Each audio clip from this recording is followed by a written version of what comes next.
Okay, let's go ahead and proceed. Welcome everybody to the November 10, 2021 Ppacg meeting. Our first order of business is a call to order, but before we go through all of this and to establish a quorum, just a quick reminder, we do have an executive session and we're starting off in open forum, then we'll take a vote to go to executive session. If so, we'll need a couple of minutes to turn off the recording for the regular meeting and turn on a new recording for the executive session. We'll just give the staff a few minutes to do that, and then we'll go into the executive session activity. When we are concluded with that work, we'll come out of executive session. We'll need a vote to do that. We'll go back into the regular meeting, and right at that point, we'll take a quick break because we'll need to change the recording again and also give people an opportunity to come into the room that would otherwise not be allowed in an executive session. So we'll take a quick break at that point at about 9 o'clock or so, and then we'll reconvene the regular meeting and continue with the agenda. So that'll be the game plan for this morning. So at this point, I'd like to proceed forward with establishing a quorum. And Andy, if you could generate that for us. Sure. Thank you, Mr. Chair. I'll mention who's in the room first and then who we have on the Zoom.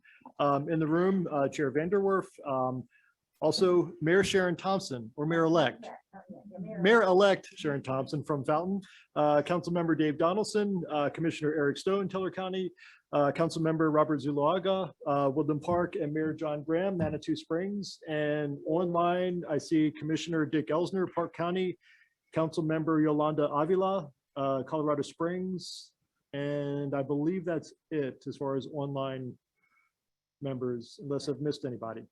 That's it. Okay, we have a quorum. Okay, and I think we need 7 to have a quorum, and we have 8.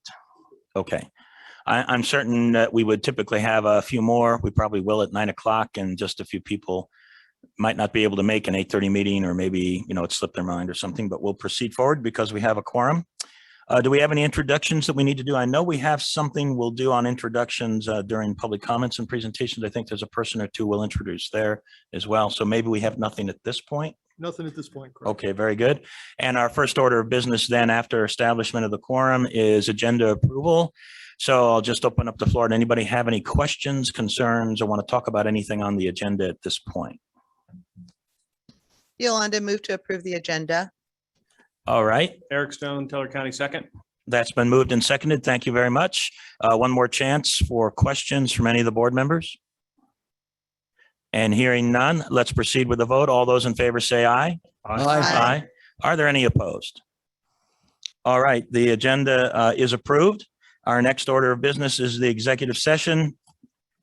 And you do see the words in red. This will be consistent with CRS 24-6-4024B and F, I think that's FI or F, F vertical line. So there we go. And we do need to take a vote to go into executive session. So at this point, I'll entertain a motion to do that. I move we go into executive session. I'll second. I'm sorry, Sharon Thompson. I'm sorry. I'll second John Graham. All right, very good. Thank you. Is there any questions or comments that we need to discuss before we go into executive session? All right, let's proceed with the vote. All those in favor say aye. Aye. Aye. And any opposed? Hearing none, we will now go into executive session. We'll need a couple of minutes to turn off the recording and start a new recording. So just everybody bear with us for a minute or two here. And what do we do with regard to the folks that perhaps should not be in executive session that are online? Okay, so what I'm going to do is move everybody into a waiting room that's on Zoom. So you're going to be moved over and it'll just be quiet for a while. And then once they're done with their executive session, probably right around 9 o'clock, possibly sooner, then we let everybody back into the room. And while that happens, Barb Watson, HR manager, is going to be the host of Zoom. So she's online here. That way she can share documents and run the meeting, and I'll step out and crowd control out that way. Okay, very good. Okay, so I'm going to everybody, start that now. just please bear with us, and Barb, stand by until we've got the word that we're good to go. Thank you. Mm-hmm. So Jessica, this executive session is not recorded. Correct. Thank you for that clarification. I think I might have said something different and you were clarifying that, and I appreciate it. Thank you. Yes, please, go ahead. President Vanderwerf.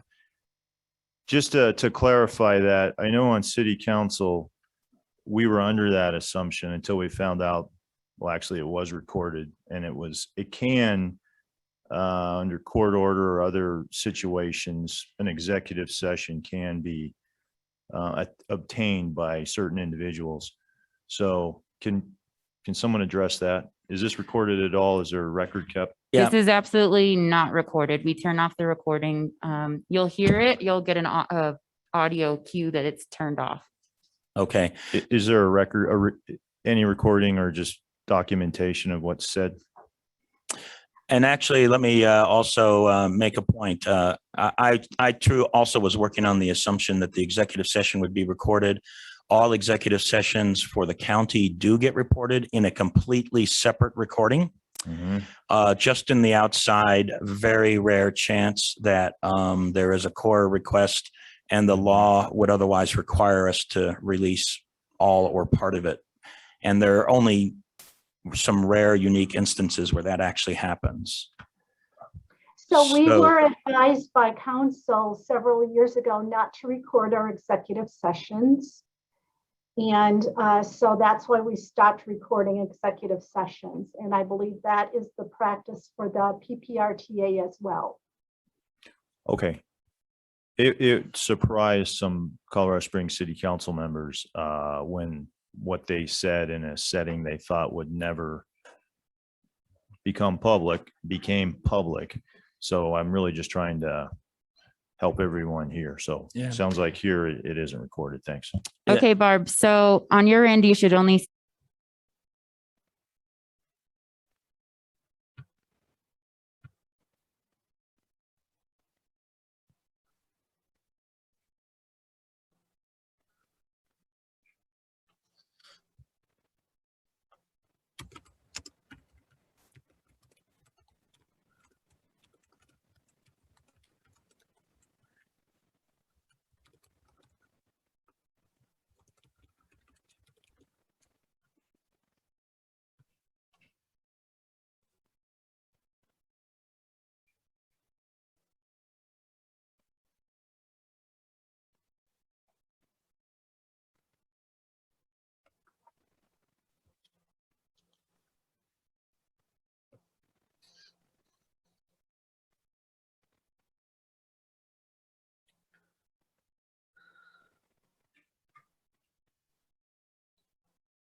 Is the meeting back on?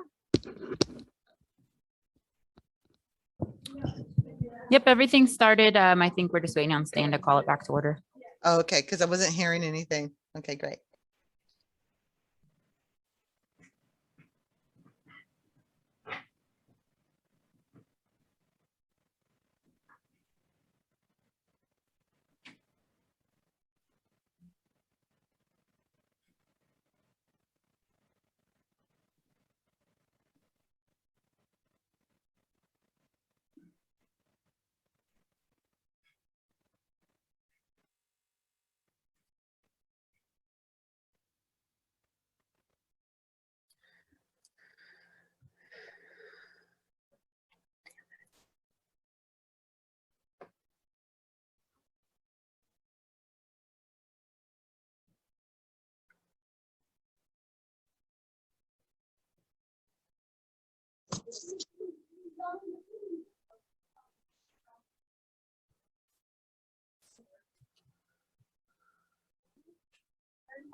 If I could ask everybody to maybe get back to their seats.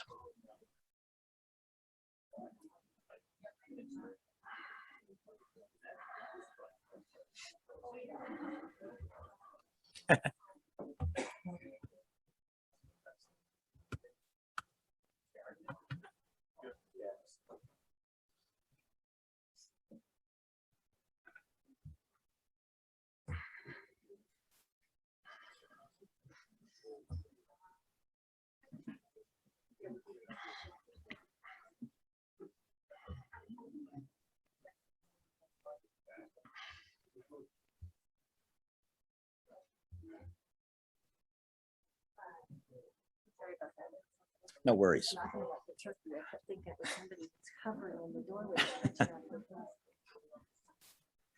Oh, man, I got every.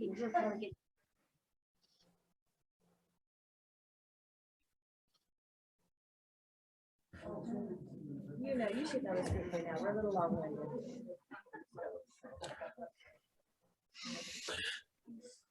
All right, let's go ahead and call this meeting back to order.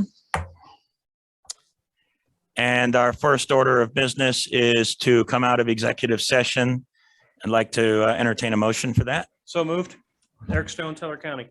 Seconded, Robert Zuluaga, Woodland Park. Okay, that's been moved and seconded, and I don't think we need to have any further discussion to come out of executive session. So let's go ahead and proceed with the vote.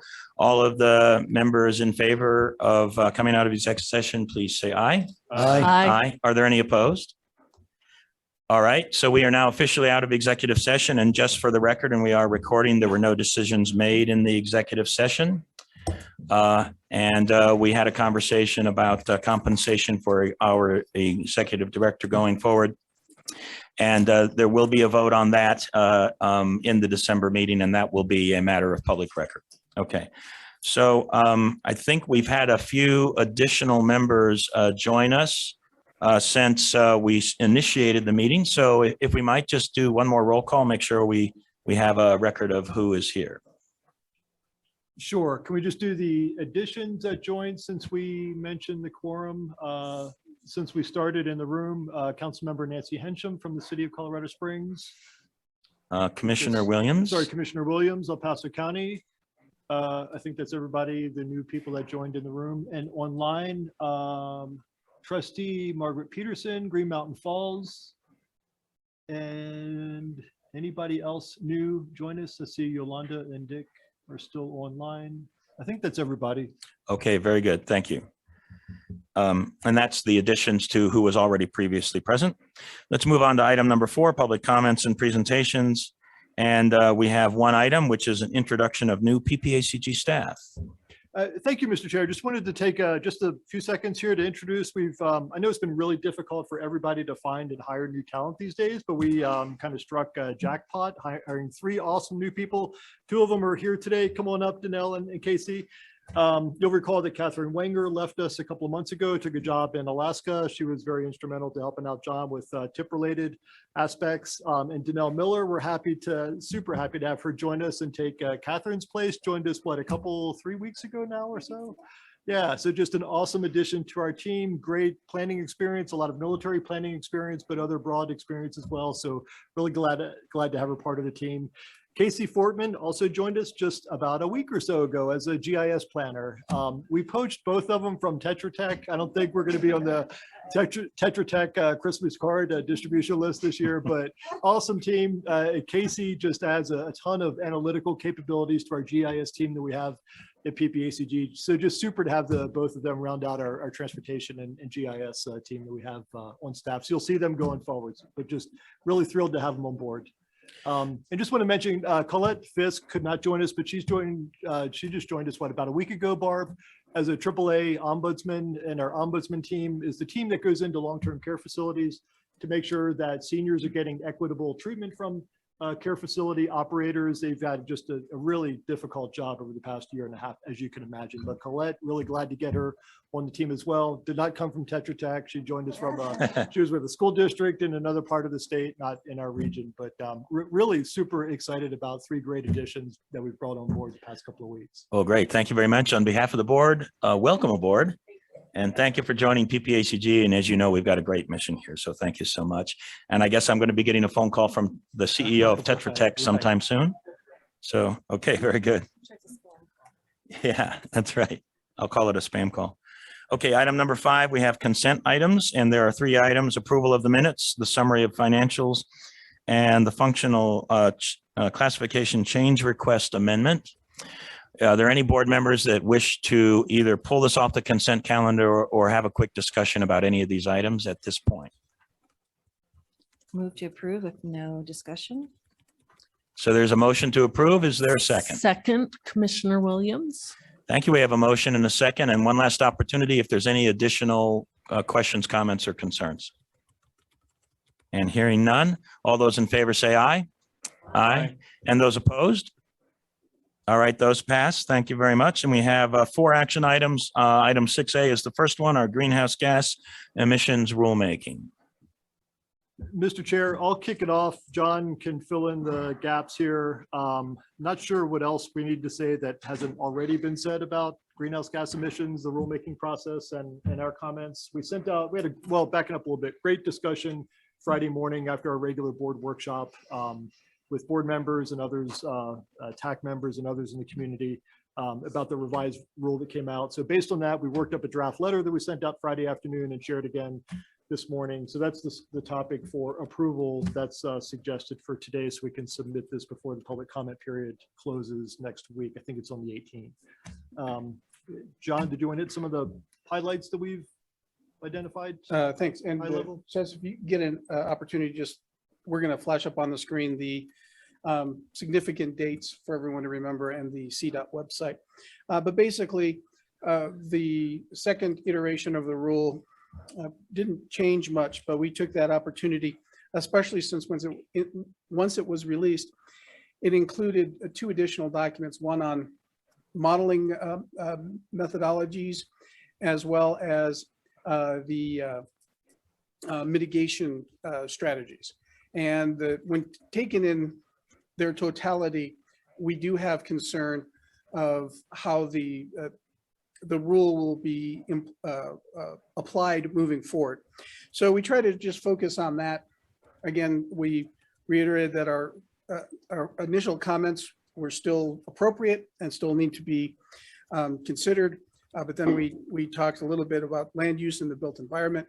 I think the Reader's Digest version of this is the expectation is we're going to somehow be able to get people to stop driving, and an MPO that does a long range plan every 5 years if you're in attainment, or every 4 years if you're in non-attainment, might be not exactly the battleship you want to steer on a dime to make those changes. So we make sure that we did point out that perhaps we were the wrong vehicle to make any changes.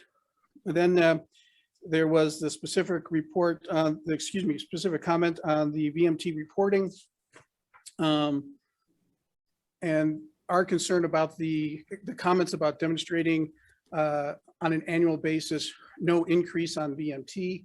Again, we're concerned that, again, coming out of a pandemic, there's that natural rebound and the natural sort of more people going to work, more economic activity. So we will see more of those things. So we're hoping the data will be normalized and not sort of come right out of a pandemic and say, hey, comparing ourselves to pandemic us, we're not doing as well. So we made that comment. Then we sort of moved into a little bit of the whole idea of induced demand. When you read through the comments of the mitigation memo, I'm trying to choose my words carefully because we did get an email yesterday from somebody that very upset with us. So I guess I'm doing my job if I'm making people upset. But anyway, the bottom line on that is we're trying to make the point that building roads or not building roads is not a real function of people driving. And if the intent is to disincentivize people from driving by making driving a diminished experience, that Yeah, that might not necessarily get the results that are desired, especially since we don't believe it's taking into consideration. There are reasons people drive. It's not as easy to say, well, people drive too much. We need to reduce greenhouse gas, stop building roads, and everything will fall in line. People drive for a reason. So is it because of health reasons? They can't necessarily get around as much as they'd like. Is it because the transit system, even the enhanced transit system that they have envisioned for this, doesn't necessarily work for a single parent taking someone to school and then getting to their job and then doing something else. Transit's even an enhanced transit system isn't maybe the best option for those types of folks. So it sort of lumps everybody into this sort of division that, yeah, you can, if we make the traveling experience difficult enough, people will get out of their cars and they'll choose transit, or they'll choose to walk, or they'll choose to bike. And I'm not necessarily sure that I buy into that, is why, and that's why we have sort of pointed that out, that they in fact could make the situation worse if not planned a little better. And so that is in there. And then I think finally we do have a thing on mitigation measures. They've been kind of hammering home on land use is a big component in this land use, and we want you to UMPO to work with your jurisdictions and do things on land use. But yes, yet in the mitigation measures for jurisdictions that have land use decisions, growth boundaries that are that have unaffordable housing or don't address affordable housing and are pushing people to the outskirts, which is again contrary to what they have been saying. Yet in the mitigation measures, they have oh, well, if you provide bus service to the outskirts and back, we're going to give you credit. So in my mind, that is contrary to everything that they've been saying. And it's almost as if that is in there for a very specific jurisdiction. I wouldn't know which one that is, but hypothetically, it could be a jurisdiction that has growth boundaries, but we'll let anybody else decide on that. So that's the draft of the letter. Again, taking the tone of the first one and the way you all work together to get the wording just right, we really did try to take the high road and choose our words very carefully. So hopefully we're close enough that you feel comfortable to let us move forward. And if I could just add one more comment, I should have mentioned this at the start. The first letter and this letter doesn't come out explicitly saying that we, Ppacg, oppose the rulemaking and what's been proposed. We say we have concerns about what's in here because we're pragmatic and we're the practitioners that have to actually figure out how to implement all this. We agree we've got to reduce greenhouse gas emissions in the transportation sector in our region. No question about that. Just concerns about the nuts and bolts of how this is actually going to happen. So I want to get that out there because I know other entities in the area have kind of mischaracterized what our position has been on this, just expressing concerns about how this is going to be implemented. Okay. Okay, so with that going forward, a couple of things that I think is important. We have the final public comment session at 3 o'clock today with, I guess that's with CDOT, right? And I would encourage any board member to consider participating in that, but it does require registration. I assume the registration is still open? I do not know, sir. Okay. Commissioner, but I believe that the link there would allow you to still get in. So that link on the bottom, I think, is how you will, you can try to get registered and then provide comments. I see some heads shaking yes from board members in the room here. Commissioner Williams, go ahead. I think, John, are you scheduled to go testify at that virtually? No. Okay, I remember, so I have the Pikes Peak RTA, but I remember the one I did listen to, they barely had anyone public comment, but there's a lot of long written comments going in. So I can try and pop in for a bit and, mention our concerns if you want me to. Right, I appreciate that. And I think I actually have the time to do that as well. However, I'm not registered yet, so I'm going to see if I can get registered. And then I can do that also, but being our okay, I'll see if I can get on there. And then we have a letter that we have to consider here, right? Yes, Yeah. Mr. Chair, members of the Board of Directors. Yes, there's a draft letter that was in your pack. I believe Andy did send it out again this morning. And again, we're hoping. Yeah, could we pull up the letter? I don't know why, but I'm not seeing it in my packet. Okay, Sent it out Friday afternoon and then this morning. Just okay, recognizing that it was a fast-moving process. all right. Yes, it was an attachment, yeah.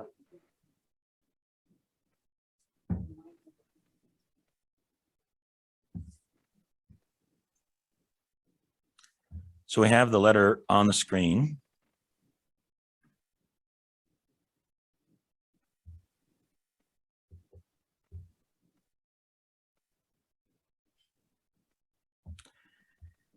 And it, took us some time to get through the first letter, and I don't know how we can get through this letter easily. So I don't know if this is going to just take us some time to contemplate the wording, or if, I'll entertain a motion, I guess, also to see if maybe we want to just approve it and let it go forward. But I don't know if everybody agrees with that. So Commissioner Stone. Not a comment on this, Mr. Chairman, but I did just look up on that link that was on there. Looks like they did close registration. However, there is an email there. You might be able to email the organizer of the meeting and perhaps still get on the agenda, but you won't be able to register online. Okay, thank you. So I guess it would be an exceptional circumstance that they would allow you to maybe still participate, but I'll take a shot at that. Well, I think if Stan Vanderwerf contacted them, they might get some action. You're being very kind. Thank you so much. Okay. So I guess I'll just ask the board, how would we like to proceed on this letter? I guess maybe I'll just start. I'll entertain a motion. Maybe we start with a motion. Seeing it just came this morning, would it be all right if we just have somebody read it out so we all get a, Well, yeah, it was flavor of resent it. this morning. It was also sent on Friday. So But- I know I ran it through my staff over the weekend and they came back and said they had no concerns with it. So they were fine with it. So Okay. I talk fast. Do you want me to read it briefly? It's 2.5 pages. I would appreciate that. Let's go ahead and proceed with that. And I just think it's just going to take us some time to get through this. So, Okay. On behalf of the Pikes Peak of Ppacg, please accept this letter as a supplement to our previous letter of October 14th. Our original comments continue to be relevant, and this document primarily addresses the changes included in the revised rule. Thank you for the opportunity to provide these additional comments. As we've stated before, we are eager to be part of the solution to these challenges. We have reviewed the revised rule in detail to understand how it will truly work in meeting the goals of emissions reductions. Below, we are addressing a few topics broadly, but also expressing concern on some elements of the draft rule, as well as the draft mitigation policy that accompanies the rule.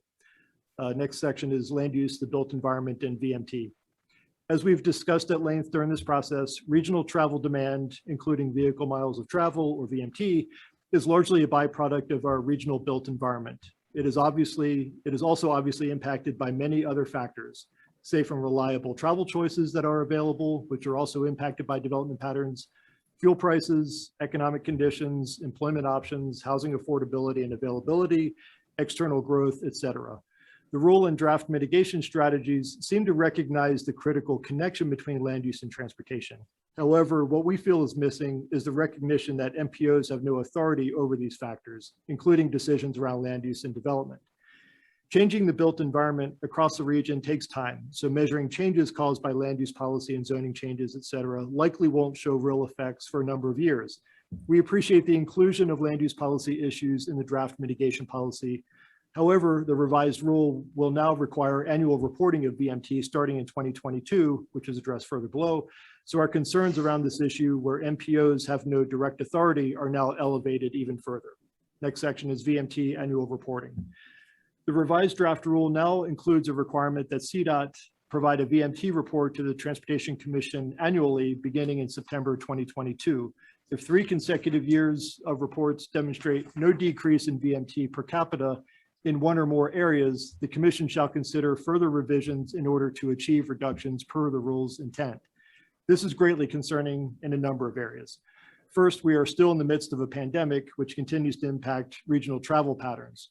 We are concerned what the initial baseline year will be, as we feel that expecting reductions below an abnormal baseline is unrealistic.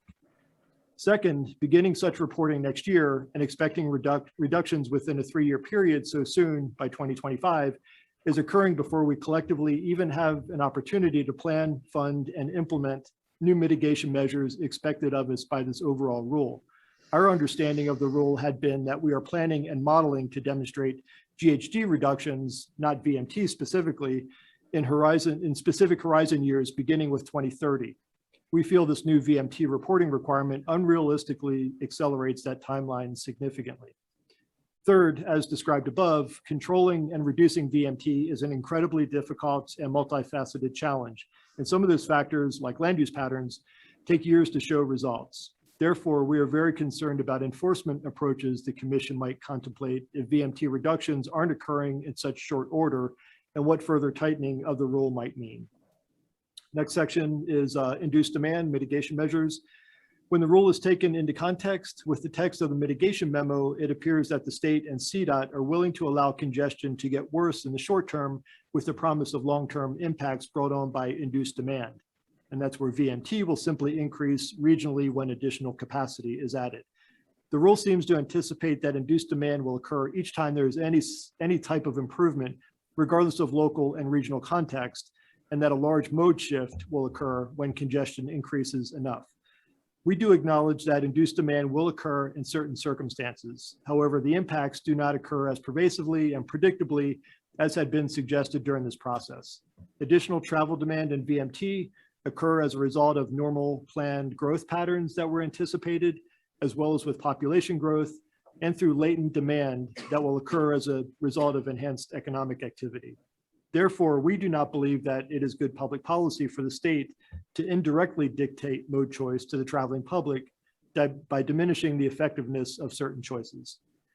We believe the rulemaking approach fails to truly calculate the increase in GHG due to an inefficient road network.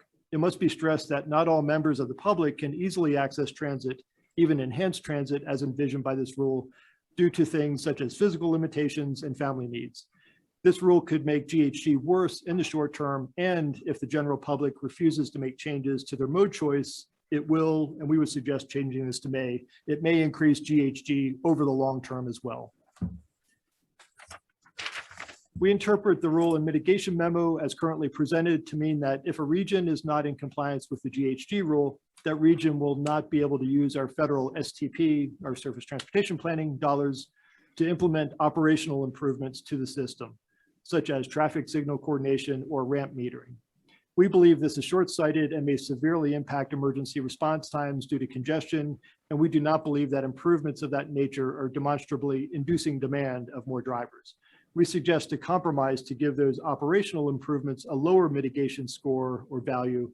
We feel this is imperative that these important improvements are not prohibited from using federal transportation funds.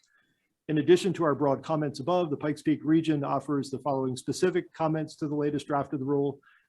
803.1, transit to outside areas deemed a mitigation measure. We believe this measure rewards communities for implementing zoning not conducive to the spirit of this rulemaking. Communities that implement growth boundary type zoning regulations should not be allowed to count mitigation for situations that they cause toward their GHG goals. 8.06, reporting. The Commission may want to consider adding the word estimated in front of VMT. To our knowledge, CDOT and the state will not actually count VMT from every vehicle in the state. This will only be an estimate, and that estimate will be predicated on assumptions based on the characteristics of the region in which the calculation is being made. Additionally, the text leads the reader to believe that this is total VMT in each region. Regardless of the effectiveness of any of these measures, VMT is likely to rise based on population alone.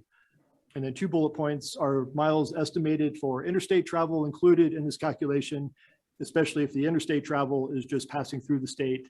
Second bullet, travel time or VHT is an important factor in determining GHG. So why is this also not collected and considered? In closing, we hope the Commission will consider that the transportation system needs to address the needs of all of its users and should continue to allow for choice. Okay, thank you. So we can open the floor for conversation, but I'll initiate some comments. Considering that we do have some different views on this board, I think this letter makes a really good, honest attempt at trying to provide a balanced response to CDOT. So I would encourage the board to consider accepting this letter. It's expressing concerns and asking for some considerations that we believe are challenges for us. But it doesn't necessarily say, no, we're not doing anything. We're not going to try anything. It doesn't do that either. So I'm hopeful that the board will consider this letter to be sufficiently acceptable that we can go forward.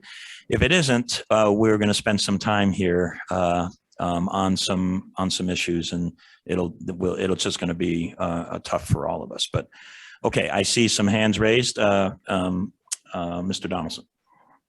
Are we going to, Stan, are we going to vote on this? Is that how you want to do it? Yeah, I think we do, because we need to have well, let me ask Andy, are you interested in doing that? I think you are. Yes, that's our recommendation. The record Okay. closes the 18th. So unless we schedule a special separate session, we would need to take action. The board would need to take action today. Then I make a motion that we accept this letter. Okay. Eric Stone, second, Teller County. Okay, so there's a motion and a second, and let me continue to keep the floor open if anybody else has any comments they would like to make about this letter. I think there is one recommendation. You had a shall to a may, I think was in one part. Correct. Oh, will to a may? Yeah. And I'll just ask those that made the motion in the second, do you accept that amendment as a friendly amendment? No objection, Mr. Chair. Okay, very good. So that change is accepted as part of the motion and second. Are there any other comments to this letter? All right, well, hearing none, let's proceed with the vote.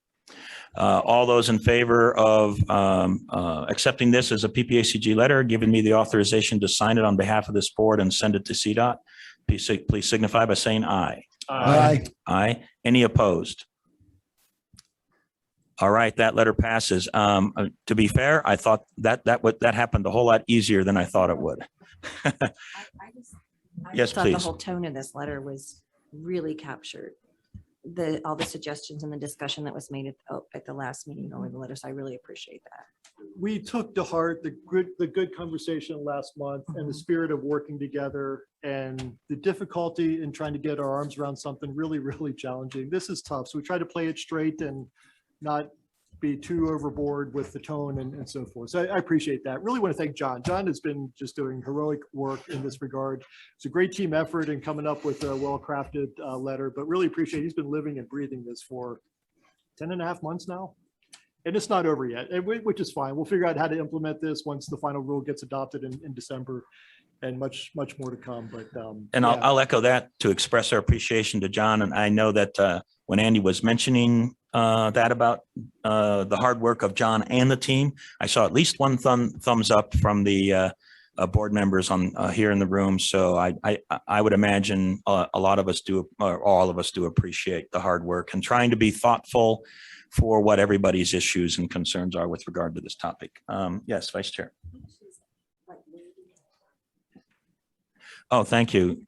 There's a note in the comments of who to contact to obtain the registration. So I'm going to copy and I'll email it to you. Okay, thank you very much. I appreciate that. And Mr. Chairman, I did reach out to Teresa Kikuchi at CDOT, and you're CC'd on the email, and Mr. Gunning is CC'd as well as to our interest in testifying today at 3. Okay, thank you very much. So let's be hopeful that we'll get that opportunity. All right. Again, thank you for the hard work on this. Great job. But it is time to move on, and let's go to 6B, and this is our PPACG budget. Please. Thank you. Who leads off? I'm worn out. Do you want to just go for it, Casey? Yes, I'm It's all ready. yours. Go for it. Yes. Casey Partridge, Finance Manager, PPACG. I am bringing the budget to the board for discussion and hopefully for approval. We do need to pass this budget by December 31st. So if there is concerns or questions, we can bring it back to the board in December. but you also have the opportunity to pass it today if you agree to that. Our budget started back in August. We actually have come to the board a number of times with different budget information and for the last few months. We did start back in August, and managers start the process to bring their budget forward, and then we reconcile it all together and get it to be balanced. The 2022 budget has increased 1.3 million over the 2021 revised budget and 4.9 million over the 2021 original budget. We had a big increase last year in grants and contracts and came back to the board mid-year for a budget revision. This has been a challenging budget. We've had increase in grants, but are struggling with match, which is required on the majority of our grants. Match consists of either cash match, which we get from dues or from local support, or in-kind match. COVID has decreased our in-kind match ability with the decrease in volunteers and mileage and meetings and other things, ability to come up with in-kind. In-kind decreased $161,000 in 2020, and this has not come back yet. We do anticipate in 2021 an increase of only about $17,000 over our 2020 decrease. We have increased our 2022 budget, but still not up to the 2020 amounts. There was discussion at the workshop about possibility of different in-kind, and could we get some in-kind for mileage, and was CDHS able to do that? We have contacted them, and that's not available to us. So it's only the in-kind for people that attend the meetings and actually drive. Can we get the mileage? And so that's part of the issue. And I'd like to interrupt. I appreciate it, because you're going to go through a list of things that have some differences in the budget. But in that workshop, I guess it's unfortunate that they're not willing to accept some alternative approaches to allow us to calculate in kind for the board. And for those of you that were in the workshop, you'll recall this conversation. So in getting to matching funds, in kind can be used in some of these cases. And which was the organization that you went and checked with again? CDHS. CDHS.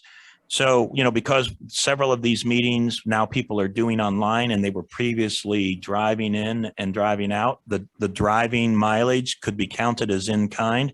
But since we are in the process of just finding a more efficient way to do meetings generally, and also providing a little bit more safety with regard to COVID, there's more people staying home and dialing in with Zoom because we've been able to utilize technology. Our ask was to allow us to continue to receive credit from those people that were participating via Zoom, just as if they were driving in.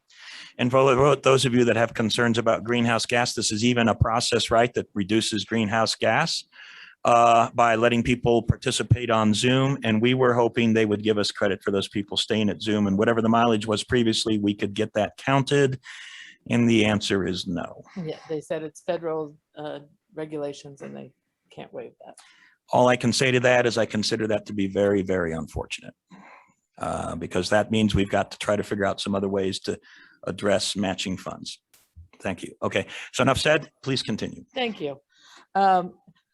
So our match is required is between 10 and 25%, depending on the grant. Transportation match is 17.21. So we come up with different ways to do that, either through, as we said, local match, dues, or in kind. Our current budget does include an increase of $1.2 million in grants. So again, that's requires match to come up to, so we have the ability to have the funding, we just have to come up with the ability to match, otherwise we cannot accept the funds. So current budget includes an increase of $1.2 million in grants, increase in staff of 1.25 FTEs. That's 0.25 in finance and 1 FTE in AAA for a new case manager.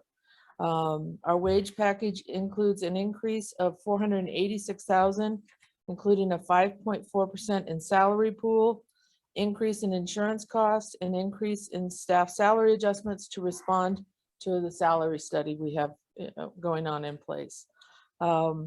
We budget fully funded package for everybody as far as health insurance, as we don't know who's going to take it and who's not. So actuals may be under that, but we budget for the full amount. Casey, I'm sorry to interrupt again, but you did talk about a 5.4% increase in the salary pool. Is that attributed to a couple of factors? One is an increase in staff. So as part of that percent related to increase in staff and a part related to salary increase? No, the 5.4% is just for the salary pool increase. The Okay. 486,000 is included in additional staffing that's required.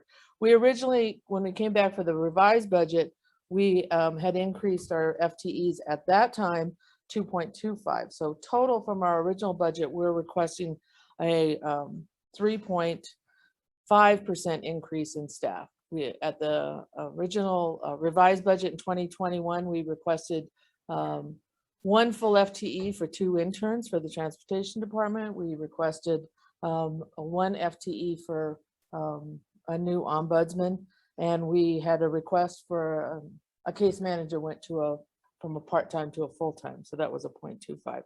That was approved in the revised budget. At that time, we did not request any salary increase because we had savings across the board and didn't need a salary increase in our revised budget. But now that we're looking at a full year staffing of those positions plus the 1.25 that we're requesting now, that's a total of 486,000 in salary adjustment. So. Okay, great. The board can weigh in on this, but I think it would be appropriate for us to hear, from the executive director and the staff, the rationale for a 5.4% salary increase. Well, You may have a outstanding rationale, but I think, and you don't have to give it right now if you want to continue through this, but before this meeting is over on budget deliberations, we'd like to hear from you about the rationale for that. Thank you. You want to do that now, Andy, or you want to come back to it? Keep going through and then Okay. we'll circle back. Yeah. We're also asking for increase in the state lobbyist. What was $20,000 in 2021, that's going up to $25,000 in 2022. We're asking for an increase in membership dues of 10%. This is the first increase since 2016, and in your packets is the allocation for each of our member governments and how that would be billed in January. Our contract services have increased $770,000 over the revised 2021 budget and $3.8 million over the original 2021 budget. So in your packet, you have an attachment 1 that breaks down each of those areas and the percentage of expense and revenue as a portion of the total budget. And you can see that personnel costs are 26.09%. Last year, they were at 32%. So even though we're asking for an increase as a percentage of our total expenses, that has decreased. Contract services was 70%. This year, we're asking for 70% of our budget is in contract services. Last year, it was at 64%. So again, that has gone up. And you can see how each area and what is requested in each of the line item and what is included. Also in your packet, attachment 2 is a breakdown by each department of grants, revenue, member dues, and then personnel costs by each of our departments as compared to our adjusted budget from 2021. Going back to the salary increase, we were looking, we based that originally upon the CPI for the mountain region, which includes all of Colorado, Utah, the mountain region, is Arizona, Colorado, Idaho, Montana, Nevada, New Mexico, Utah, and Wyoming, which is a wide range of states, but the CPI at that time when we started this was 5.4. As of last month, it's 6%, and so continues to increase, as is expenses across the board for staff. Want to make sure that we keep the staff that we have and reward them for the work that we've done. And as we've increased grants and budget, we've asked staff to continue to produce more, and wanted to make sure that we kept them. It's very difficult right now, and it's expensive to change staff. So that was one of the reasons that we asked for the 5.4%. We know Social Security is going up 5.9% next year. And again, salary as an expense, as a percentage of expense has decreased for us from 26% to 32%, even with the 5.4%. And I'll add salary too, pool. yeah, we also try to keep track of what's happening with our local jurisdictions as well. I know the city of Colorado Springs had a mid-year adjustment salary increase back in July, I think at that point, and I forget what the exact percentage was, but that, and then also trying to catch up, I think, in the upcoming fiscal year as well for the city budget. I don't recall exactly what the county was doing. So we try to stay in general alignment, if you will, with what's happening, especially with the two bigger jurisdictions that we have in the region. But I appreciate the reminder that the CPI was the initial driver of where 5.4% came up. And I know we've got a lot going on. We brought this up, I think, just briefly last month, or the month before, when we had some preliminary discussions around our budget about a dues increase, and also identified what the 5.4 salary pool increase might be, but always looking for feedback if we're on track or not on track. So, and about 90% of our salary expenses come out of directly from the grants. So it's grant driven. Again, we have the funding in the grants. We're not expected to go over that. And so we wanted to make sure that we were recognizing our staff and the work that they do. Okay, very good. It looks like Mr. Donaldson, you have a question. Just a couple questions. What was the pay increase in 2021 for staff? 3%. 3%. And does Ppacg compare positions to like entities or to private market to periodically like recalibrate? Even if we're going up 3%, 5%, we may be falling way behind the market, or we may be way ahead of it. So is that done? We're doing that study right now. It's in process, which means that and the last time we did it, I believe, was 2016. So it has not been done in quite a while. What we do is we start with job descriptions and we send those, and we work with Mountain States Employers Council, and they do a study of the region and compared to the job descriptions that we've sent them, and then recommend adjustments or of grade levels or salary increases. And okay. And where do we try to land? Is it at the 50th percentile of this range, or where? Majority of our employees are below the 50th percentile in the range that they're in. We have maybe a handful that are over the 50%, but most of those are long-term employees. Is that a conscious decision to keep them below 50%, or? No, previous administration for the Ppacg did not allow anybody to go over the 50%, but that's changed when we did the salary study in 2016. Yeah. But people just haven't gotten there. Okay, because we might want to be at mid-level to keep employees. Thank you. Okay, I've got some questions, but I'll hold them in reserve. Who else might have some questions from the board? Yes, Mr. Zulaga, I think I saw you. Go ahead. Thank you, Mr. Chair. When I saw the 5.4%, it's reminiscent of what we're also contending with in Woodland Park. And it's interesting to see you're exactly in the same place in terms of reevaluation of salaries, where it is competitively, et cetera. And it was pretty it's telling to me to see our salary range, like yours, is not only lower than mid-range, but like at the lower end of the base to mid-range. Very few employees have a above mid-range salary. And we recognize that there is the CPI adjustment.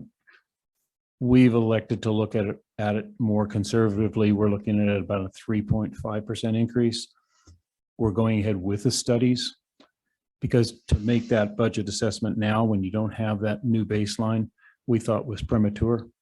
So do you think it's a little premature to accept that CPI as your base without looking at your an upgrade in your salary range? That's a fair question. I think given where our positions are within our range, knowing who's below the midpoint, do we have a handful above? I think my feeling was leaning forward a little bit and going with the CPI indicator for the initial budget. I thought made sense. And I think I got the sense it was generally in alignment with what a majority of our local jurisdictions were doing as well. It's nice to know what city's doing in Woodland Park. But knowing that the salary study is happening in parallel, and if there are some positions that are still out of whack and really underpaid, we know that there are a handful already. Not going to get into the details right now with some of those, but we've had a really hard time hiring in a couple of positions in a couple of areas. So we thought that the salary study definitely would help inform that. And I don't know that even with the 5.4% increase, that's really going to get us competitive with some of those other positions. So not sure if that helps or not, but felt like where we were with the CPI indicator that leaning forward a little bit, knowing where our employees were currently, I was fine with that. Thank you. The other thing that jumped out at me on this was on page 4, the 5.4% merit increase pool. The other thing that we looked at was how can we appropriate a certain portion of that salary pool to recognize those employees. I mean, just to say, oh yeah, I show up at work and I get a 5.4% increase is a lot different than saying I show up at work and I look at where I can streamline what I'm doing, how much I can save the Ppacg in short-term and long-term savings in how I do my job.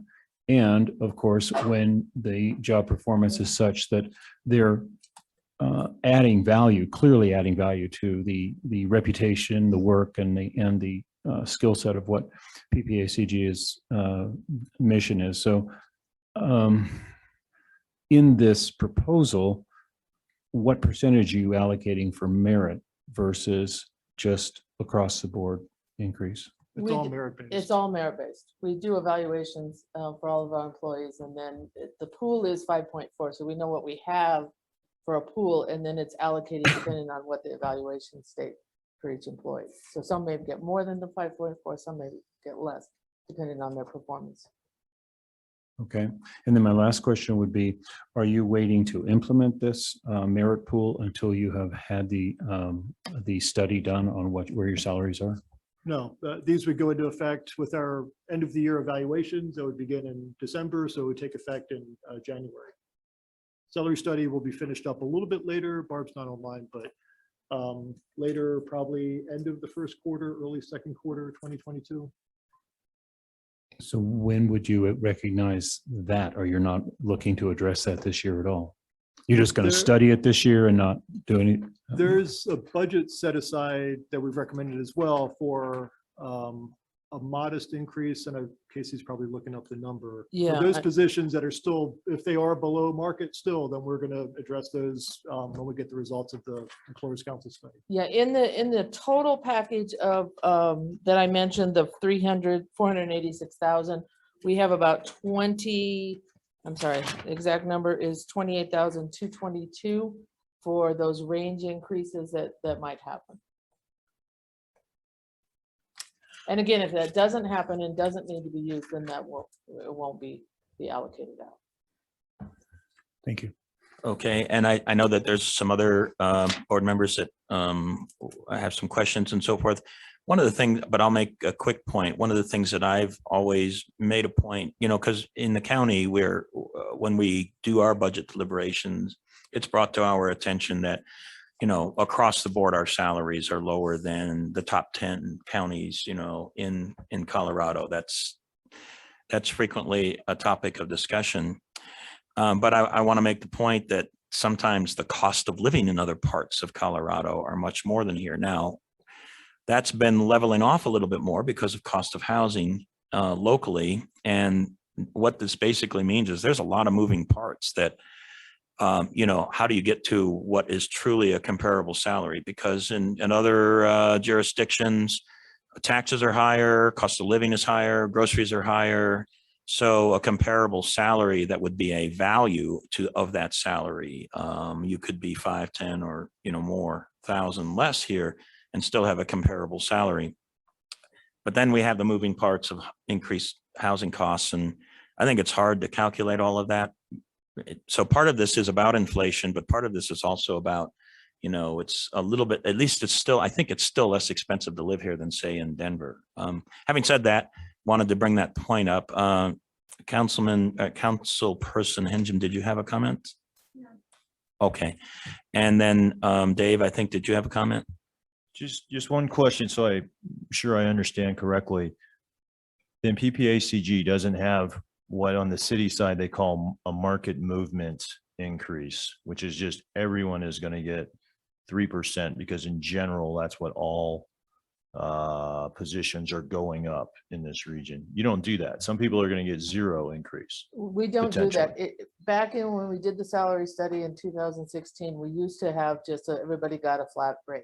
The board decided at that time to change that and go with the evaluation and the merit process and do a merit pool. So that's okay, and only merit, because on the city side they do both. There's a right. Small increase, like for 2022, I just found out it is 3%.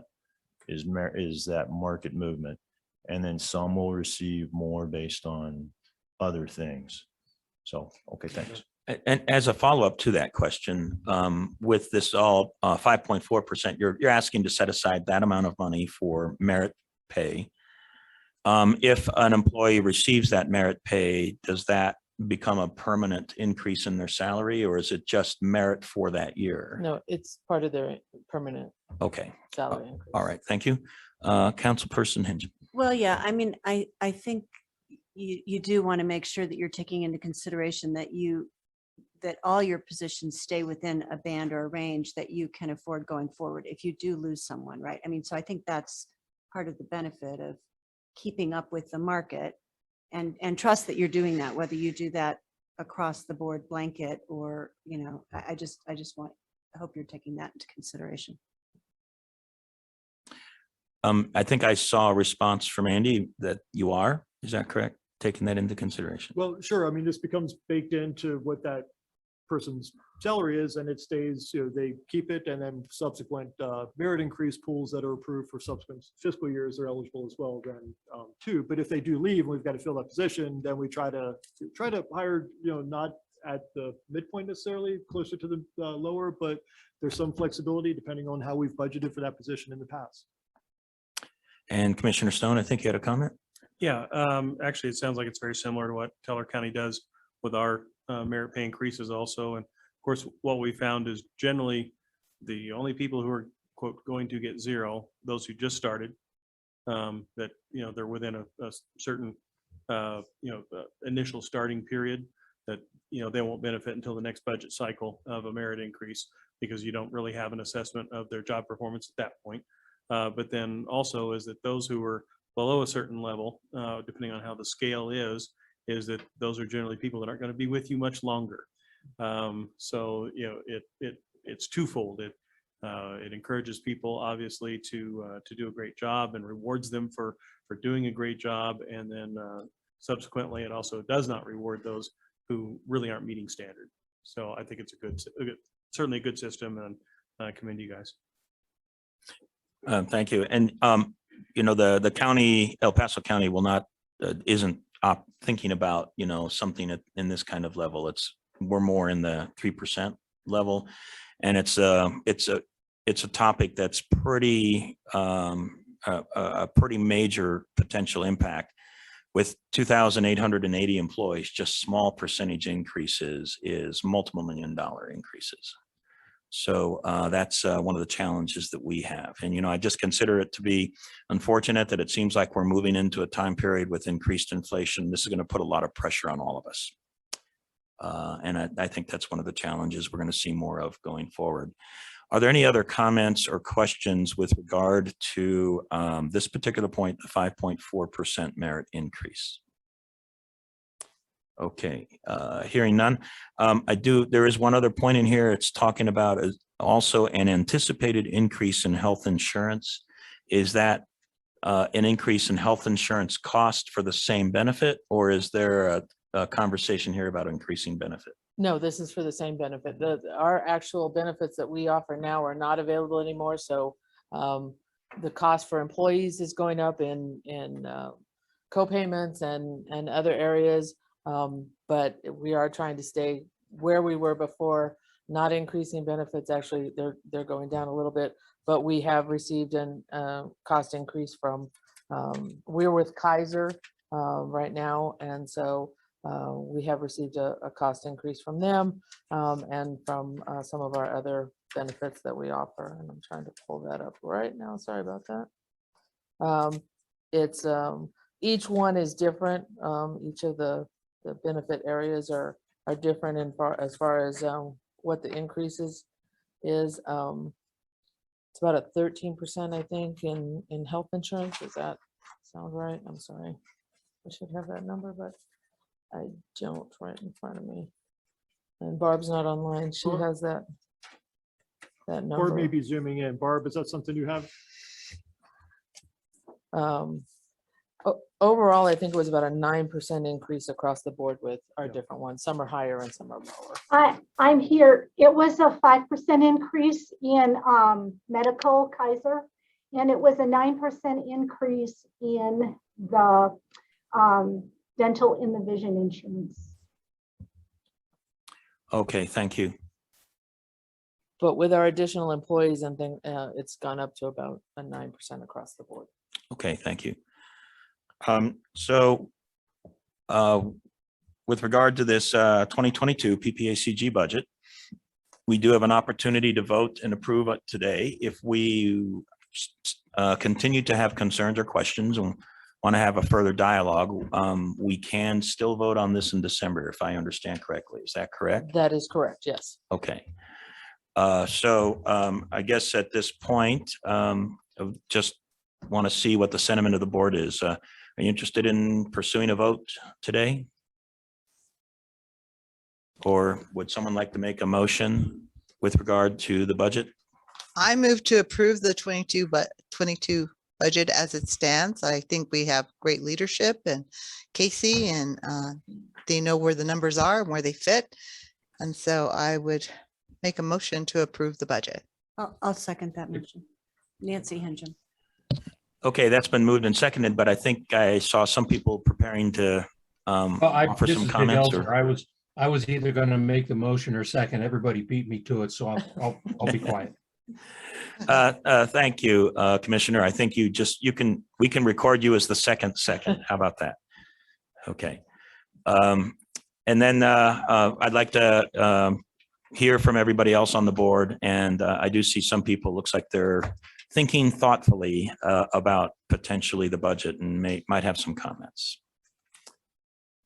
Yeah, I'm going to have to say I do have concerns about the 5.4 increase. And maybe it's going to take me a little while to mull this one over, but I'd be inclined to put this off till December.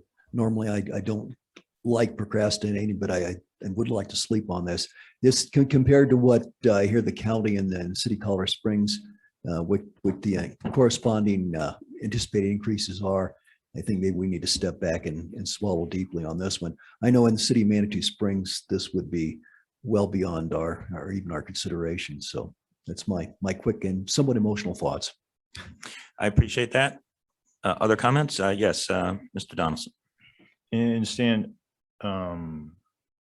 just personally, I haven't had, because of other things going on, I haven't had much time to really look at this. So it would be useful for me to just have a little more time to look at it and then be happy to vote in December. So that's it. Okay, and I see one other mic on, or actually a couple, but go ahead, Mr. Zulaga. Yeah, I find the 5.4% to be an uncomfortable number, given that we've been working through our budgets locally as well. It's an ongoing expense. It's one of the bigger expenses that will be on the bottom line. I'm not so much in putting off a vote is what would these numbers look like if they were more in the range of 3 or 3.5%? And what would that look like in your numbers?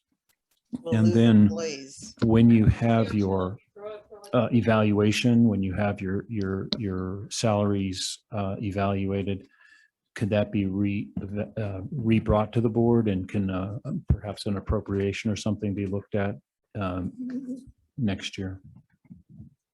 Thank you for those comments. I think that Mr. Stone, you wanted to make some comments as well. Yes, Mr. Chair, I've got a little heartburn over the 5.4. I haven't heard a single represented body here today even state a number over 4% that their body was going to do. As I said, ours, because of the range, there might be some people that might receive more than 4, but again, we use a merit pool. Our actual number as an average is in that 3.5 range. So I just have a little heartburn that, you know, the organization that we're all part of would receive a larger merit pool than any of its member organizations are. And I feel like there at least should be some alignment there. I'm not going to suggest what it should be. I'm kind of in agreement with Councilmember Donaldson, you know, that we have a little time on this, and also with Mayor Manitou, that you know, I feel like we need to digest and perhaps come back with a number that can be more easily swallowed and still within that window in December. So I would support a tabling if somebody did move that direction. Yes, thank you very much. And just a moment, I do have one hand raised from someone online. Let's get through that and then we'll give you the floor again. Thank you. So Commissioner Elsner, you have your hand raised? Yes, I did. And yes, you know, the 5% is more than Park County is going to pay. We're kind of really struggling with all of our additional costs, but I don't really see as big of an issue. I look at the benefits that we receive from Ppacg, the tremendous work that the staff has done, the work that they have done to help Park County straighten out our senior coalition and do just a lot of work for us that, you know, Ppacg is saving Park County money. I don't look at the money that we pay in dues as, oh, gee, that's an expense. I look at that as an investment in an organization that has done a tremendous amount of good for Park County, which is why I really don't have a problem with it. I know keeping staff right now is extremely difficult. We've had a couple of people in Park County that we said, hey, we'll give you a big increase. And they say, no, we just want to move on. I want to make sure that our staff at Ppacg knows that they are really appreciated by Park County and would continue the hard work, because as I say, I think they have saved our county quite a lot of money. And I think they need to be rewarded for their hard work. And at 5%, we aren't keeping up with the cost of living. So that to me is also a concern as to, are they going to go look somewhere else? Thank you. Thank you. Okay, go ahead. I just wanted to say, we did look at the cost between a 3% salary pool and a 5.4% salary pool. And the difference is about $75,000 on a $15 million budget. Again, we have 39 employees. We're not county size. We're not a huge organization. And so that was the difference between the 5.4% pool and the 3%. So. Thank you. I appreciate that. Any other comments from the board? Well, I would. Yes, please go ahead. Just say, I think that's a very fair point. I'm glad you brought that up in context of the whole budget. It's not like we're looking at, I mean, that's a really important point. Thank you for sharing. Certainly. So what I'd like to do for the moment, let's make sure we have a good conversation about the rest of the budget as well, and see if we got any comments there. And I do have one particular question with regard to the dues increase. I know that you've been communicating with all of the members, just wanted to get a sense, do we have any members that are objecting to their dues increase? Because they have to vote on that over on their side as well. So some of those votes have not taken place. They haven't taken place in El Paso County. That's coming in December. But do we have the flex? I don't know what we would do if we were to have somebody vote against that. We would have to come back and have another deliberation about budget and maybe make an adjustment or something? That's a good question. I don't know that we've been in that situation before. Casey and I would talk and then bring it to the board as needed, the executive committee at a minimum, or the full board if we had to, and had to do a budget amendment. The reason for the 10% increase, we had not seen an increase in local dues in a number of years. Remind me, 2017? 2016. 16, thank you. And just with the increase in operational expenses, Casey mentioned our lobbying costs with our state lobbyists have gone up 10,000, 5,000 next year. Things like that come out of local dues. We just don't have a whole lot of flexibility. We've got a lot of other grant funds, state and federal grants that the only way we can access those is through our dues local match that we have. And I'll personally make the point, I have no objection to those dues increase myself, but I have a board that has to vote on that, right? And so do the rest of us. I'm not anticipating any objection in the county either. We've not had a conversation with regard to the dues increase, but it just needs to be fair to our members that they will have to vote on those, and we haven't all done that.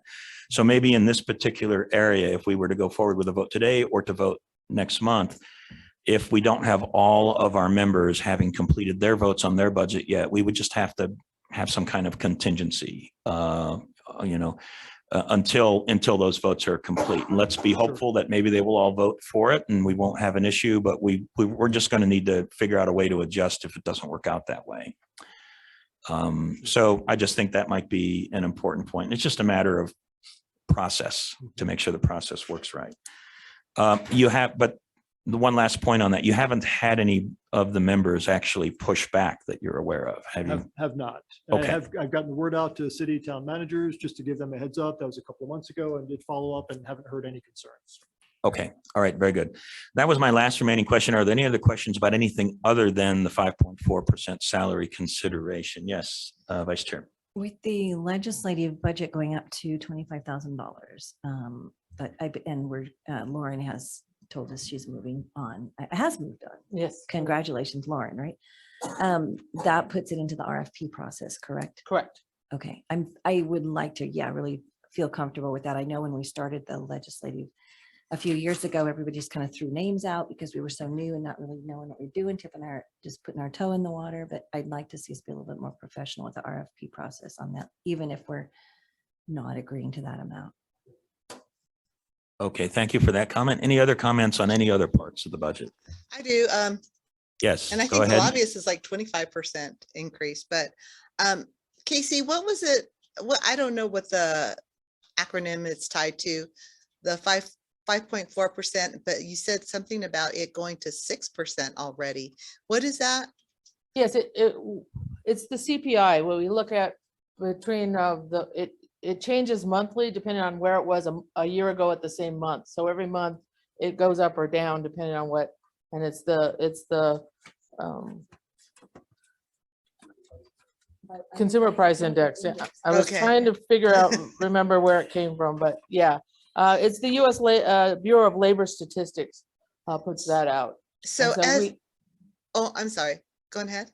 So we look at that when we start the budget, kind of look at that. We look at what we see some of the local areas doing, what the prices are. Is it CPI or CPI? Yeah, and so we throw a whole bunch of things in there, but we really start with the CPI. And again, when we started this back in August, it was at 5.4. As of September, it's 6, and I believe I just saw that it went up for October again. So it changes based upon inflation and costs of things in the region. Would you say that it's steadily increasing or as opposed to going up and down, up and down? Would you say it's a steady increase up? In the last number of months, yes. Yes. Okay, thank you. Yeah, and I'll reiterate that point. I mean, we've gone several years, the nation has gone several years with pretty low inflation. And I don't know. It doesn't look to me like we're going to be maintaining that anymore. I mean, a 6% CPI is somewhere around double or 3 times what it's been for many years. And I actually have concerns it'll go above 6% going forward. So we're going to end up, I think we're going to end up having to deal with that. It'll be a big challenge. Now, so the current situation that we have here is we do have a motion and a second to accept the budget as stated.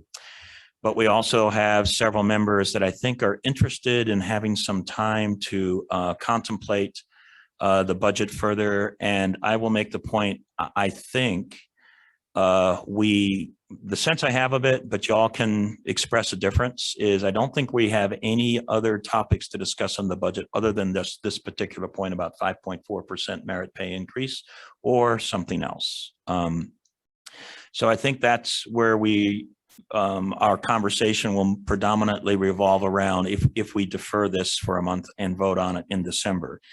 Now, advice to the board, and you can correct me if this is wrong, if we do not vote on it today, we definitely must vote on it in December. Otherwise, we'll start operating without a approved budget. We might even have a statutory requirement that we have to complete that. Is that correct? Yes. Okay. So we either have to vote on it and approve it today, or if we do defer it, we must vote on it in December. And since we do have a motion and a second, and that's a valid motion and a second, we really do need to take a vote on that and see where we go with regard to that vote. Yes. Well, can I ask a procedural question? If it fails, can the motion be made again in December, or does that create additional problems? Well, we would need a recommendation what you want us to change it to, because we don't want to come back in December and have it fail at the same amount, because then we're not able to pass something. Right. So if you're not happy with the 5.4, we need a recommendation as to what you want us to present for the December budget. And while we were having the conversation, I was contemplating that point. So to be fair to that, right? And you made the point at 75,000 or something close to that, right? So I think if we take a vote and it fails, we will not lose our opportunity to vote again in December. We can have a motion and a vote in December. But at that point, I think we would just have a deeper conversation about the 5.4% and say there's some examples here that could come up. Let's say if the board at that point decides we want to contemplate 3%. So the difference between 3% and 5% is some dollar figure. Maybe there can be a conversation about where could that money be put to use, because if it's a decrement here, there'll have to be a conversation about where the money goes. So there'll be 2 topics there to discuss, and we could give the board time to give us a proposal with basically 2 approaches, right? One at the 5.4% and rationale for that, and one at some lower number and rationale for that. And that's what I would propose could be discussed in December if we defer. Well, could I ask a question of my fellow board member Avila about this? Because I actually don't want to lose the opportunity to be able to vote at a 5.4% increase. I don't want to lose that ability. And if this vote may lose that ability, I'm open to withdrawing my second, if that's even possible from Robert's Rules perspective. But I'm curious to hear from the member who made the motion, what her thoughts are. I was thinking the same thing, or maybe there could be a friendly amendment to, like, if it doesn't pass, that we have the opportunity to review it and look at the so I don't know what the rules are and how that works, but I would be willing and open to do that. But I also, when you're looking, Stan, when you talk about dollar amounts and all that, I also want to know what the effect could be of losing employees, and what are the dollar amounts to replace them, train them. And I want to know what those dollar amounts would cost us as well. I appreciate that. And I think that could be taken into consideration. And to the points that were just made, I don't think I want to lose either the opportunity to have a vote at a potential 5.4% for December. So from a procedural point of view, let me offer a suggestion here. And but before I do that, I see a hand raised. So Commissioner Stone. Well, you were going to have a suggestion. I was going to make a motion. Okay, why don't you enter your motion? Let's hear what it says. My motion would be to table approval of the 2022 budget until the December meeting and consider both this budget and a budget with a 4.4% merit pool, and then the associated adjustment within the budget of how that money would be or how those revenues would be utilized in a budget with a 4.4% merit pool. Okay, very good. So we do have I appreciate that. And we do not have a second on that yet, but let's hold off on that for a moment. We still have a motion and a second for the current budget at 5.4%. And for those that made the motion and made the second, are you willing to withdraw? And then we'll proceed forward with this other motion for consideration next month with two proposals at 5.4% and 4.4%. And this is a question for Councilmember Henjum and Councilmember Avila. I am, if as long as the 5.4% stays on the table. Thank you. I appreciate that. And I believe that was part of your motion, Commissioner Stone? That is correct, Mr. Chairman. Yep. Okay. I'm good with that. Okay. I'll withdraw my second. Okay. The second is withdrawn. And Councilmember Avila, do you withdraw your motion? Yes. Okay, that I is withdraw my- withdrawn. The first. So we have a motion on the floor and we need a second. And stand by a second. Sorry, I Yes. want to make a quick question on the change in the 4.4 and the 5.4. That would just decrease our revenue in grants. So we wouldn't necessarily be spending the money anywhere else. It would just be decreasing our revenue. So is that what you're asking us? Yes. Okay. Yes. And what I'm interested in is a second on Commissioner Stone's motion. I'll make a second. Okay, so there's a motion and a There you second. go.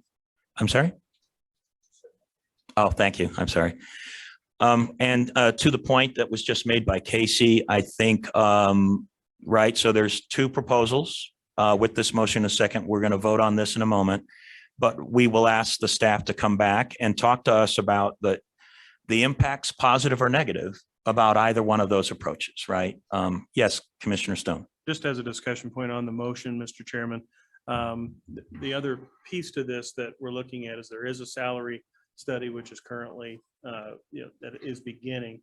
And I think that's the important crucial piece of this is that once we know where we are within our positions and where we are competitively, it doesn't preclude the board. And actually there's money in the budget, even with the 4.4% and the monies that are in there for adjustments for market, which is, I think, the most important part of the discussion is, are we competitive at our wage range? And if, assuming this is going to take place in 2022, is that we're not precluding that opportunity to make adjustments based upon the marketplace in the next budget or during this next budget cycle.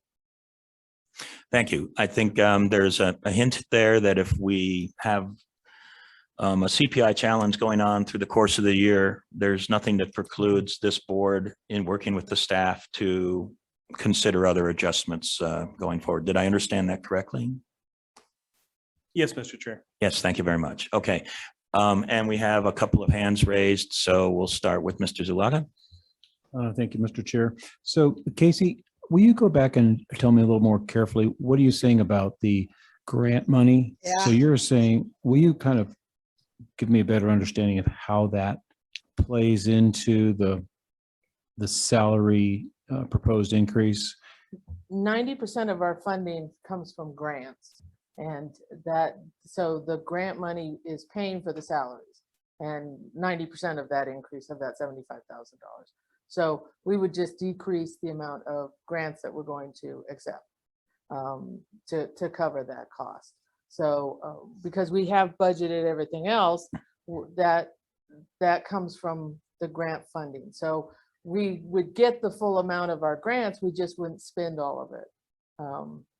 Because again, 90% comes from grants, either transportation grants or CDHS or our military grants.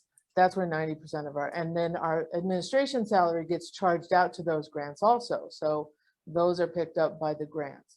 So it's not like we could have extra money and we could take that 75 and put it towards contracts and stuff, but we don't have that in the budget.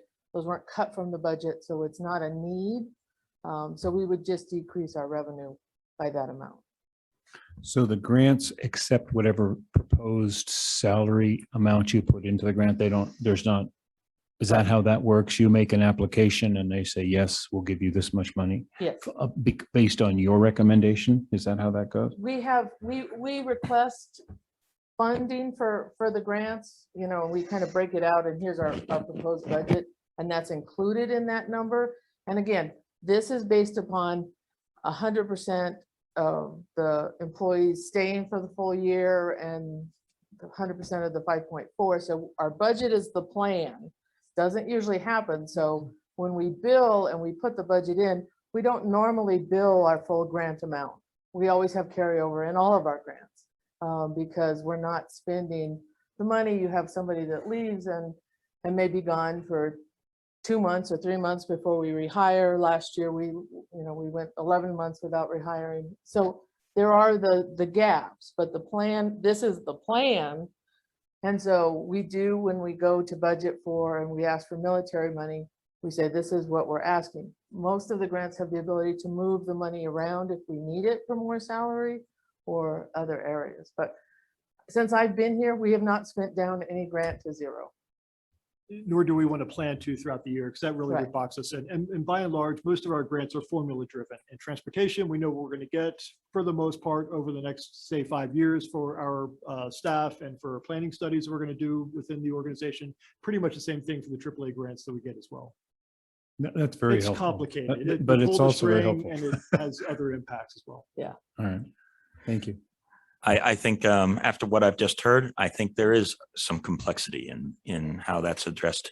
And, I'm not looking for an answer right now, but if 90% of the salary is off of grants, then 10% is not. And then really, I think we can ask the board, given the two proposals, do we get any other value generation out of a 4.4% versus a 5.5%? Because if we reduce it and that does save some money, where would we apply that we could get value, because we'd have to figure out where that would go in the budget. So maybe at this point, I admit there might be a couple more questions that we can ask at this point, but maybe at this point we need to defer and go to a vote, see if this particular motion is accepted, and if it is, then let the staff work through a presentation for December on these two approaches, because there are apparently these other kinds of considerations that you're starting to bring forward.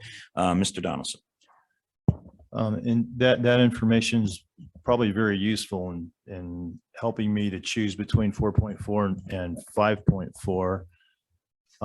But it would still be useful for me to have a little more time, because of some other obligations, I haven't given this the time I wish I had. And in that way I can bring questions to you and get them answered before the December meeting. So I would appreciate a little more time to look at it. All right, Vice Chair. The pre-meeting that we have in December, can we put the chunk of the time towards this? And I really, really highly encourage anybody listening or board members to really come to that pre-meeting. I think Casey did a great job last Friday of explaining and presenting a lot of this. And I know when I was new on the board, it's very confusing about that little tidbit you just dropped. I saw a lot of light bulbs going on around the room.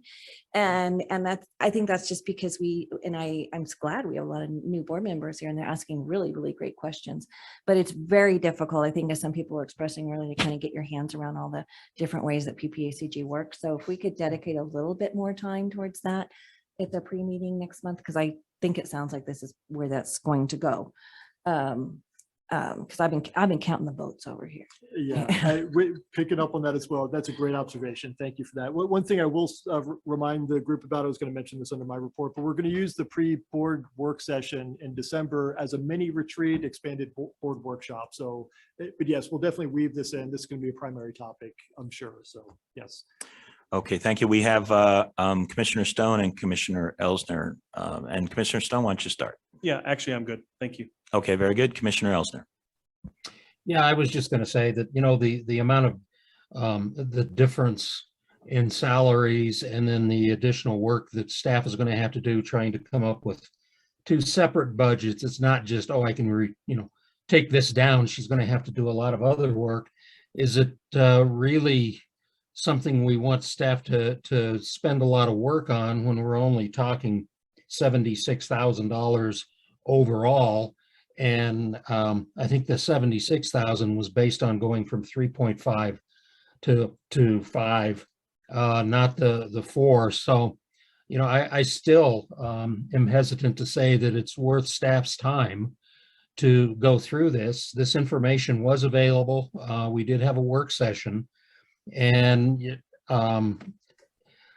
are we putting too much extra effort onto staff to do something that really in the long run isn't going to make much of a difference? Thank you for those comments at this point. And we're having fun with this, aren't we? So maybe the way to get an answer to Mr. Elsner's point is to go ahead and proceed with a vote and see where that vote falls.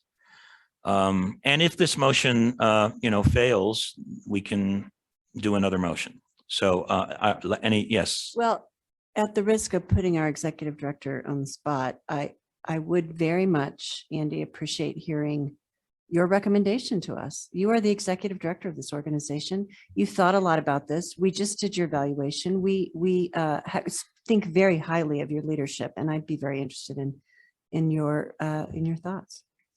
Okay, thank you, Council Member. I am comfortable with the 5.4 recommendation that we put forward in the budget.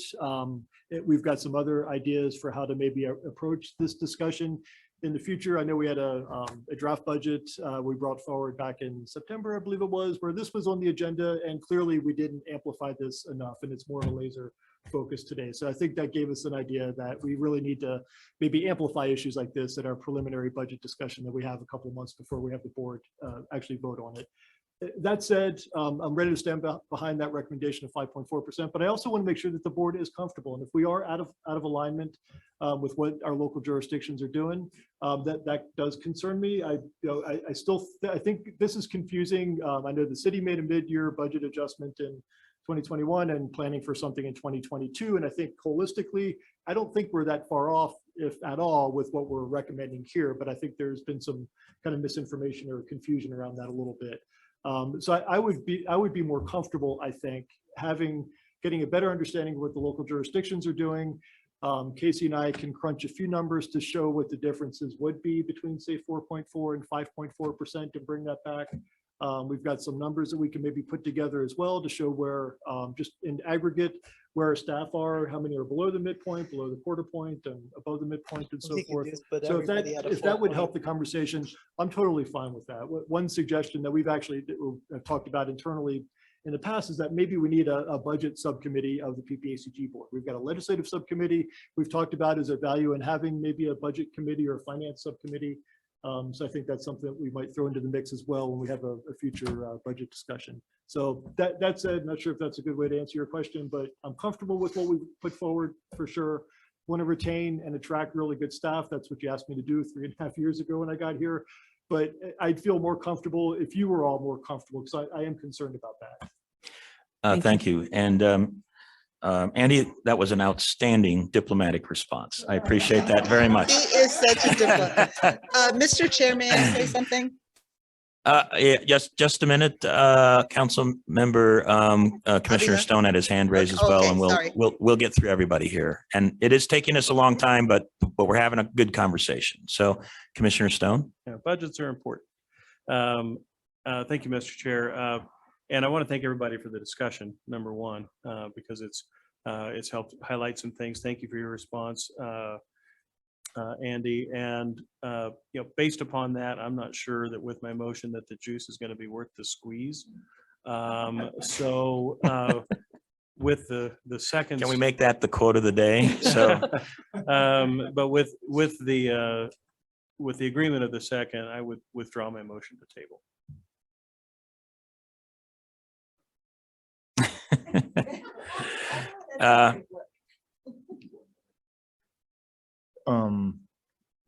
Yeah, I'll agree to that, just to be a team player, Eric, but I still I'll have some questions, which it would be nice to have answered before we officially vote on this.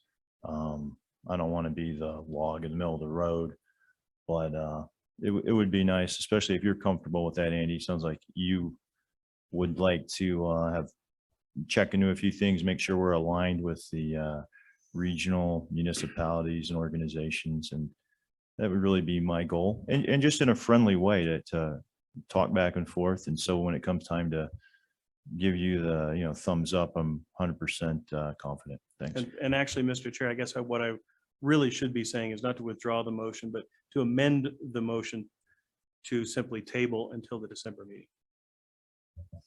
I fully.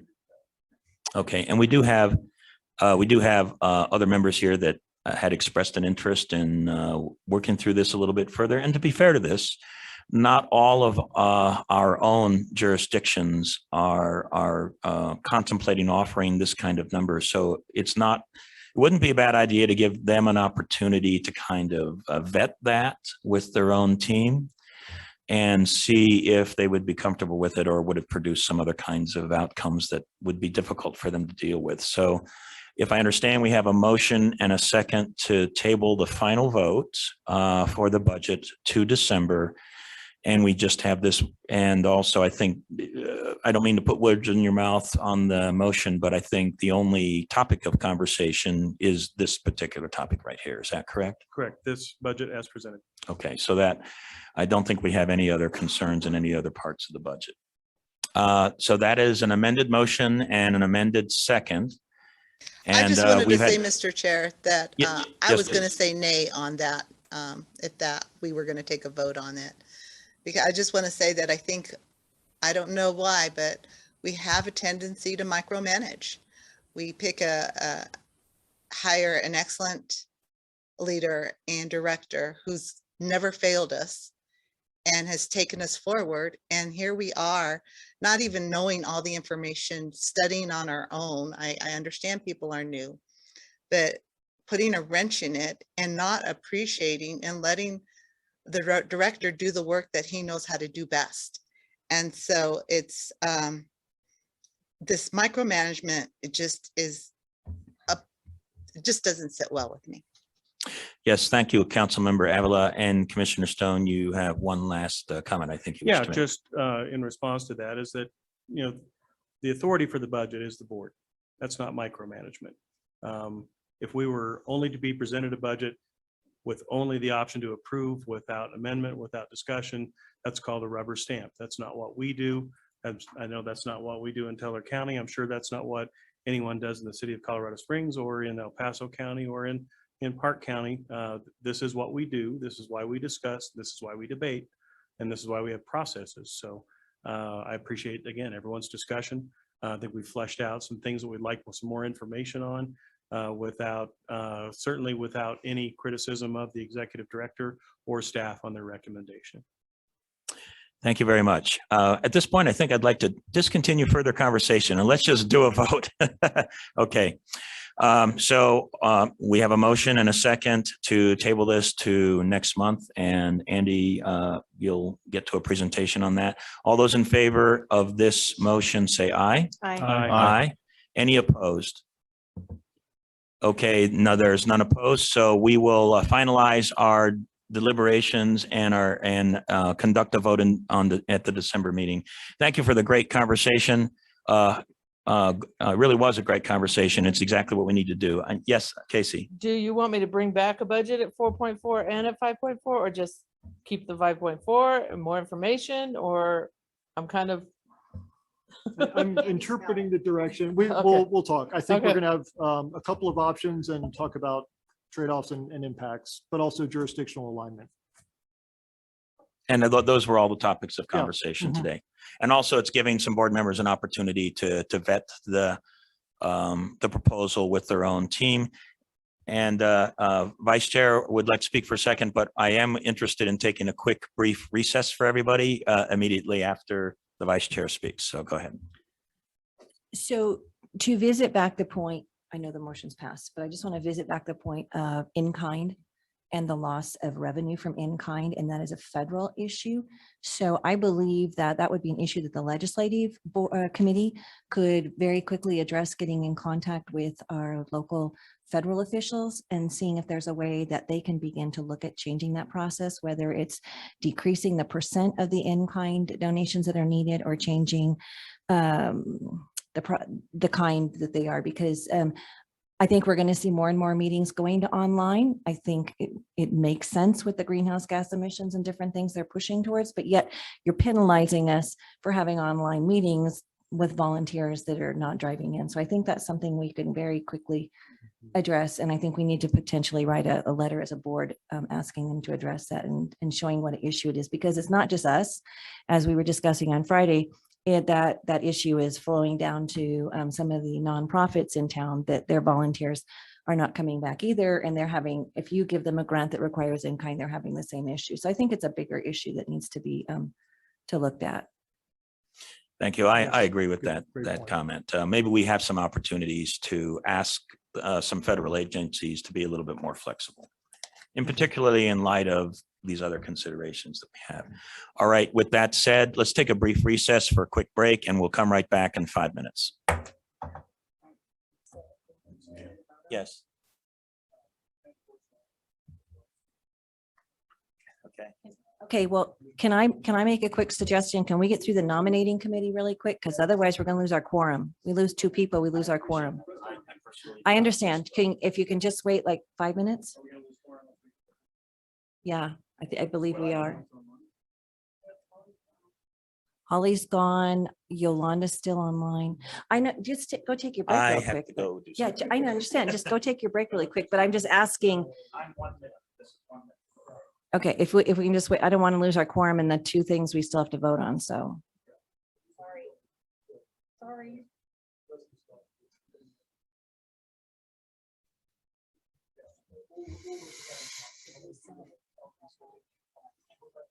Think-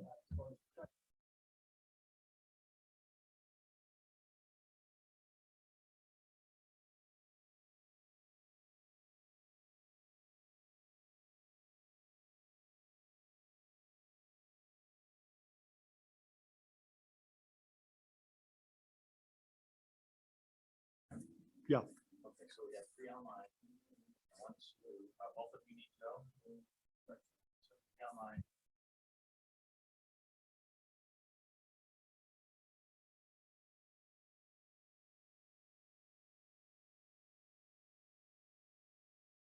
Nobody online leave.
Okay, great. Let's go back in session here.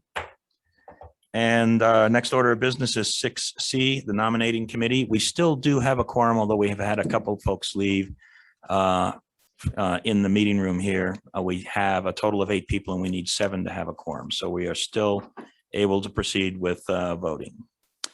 All right, 6C, and I think we need to establish a nominating committee.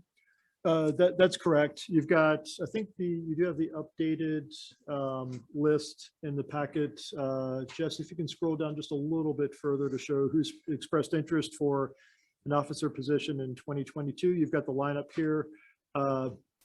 Commissioner Vanderwerf as chair recommended or expressed interest for chair again for next year. Sharon Thompson for chair or first vice chair. Holly Williams for any position but chair. Don Wilson, any, including serving as treasurer again for a second year. Nancy Hensham expressed interest, second vice chair. Dick Elsner, any position. So the action today is to set a nominating committee to come back with a recommended slate at the next meeting.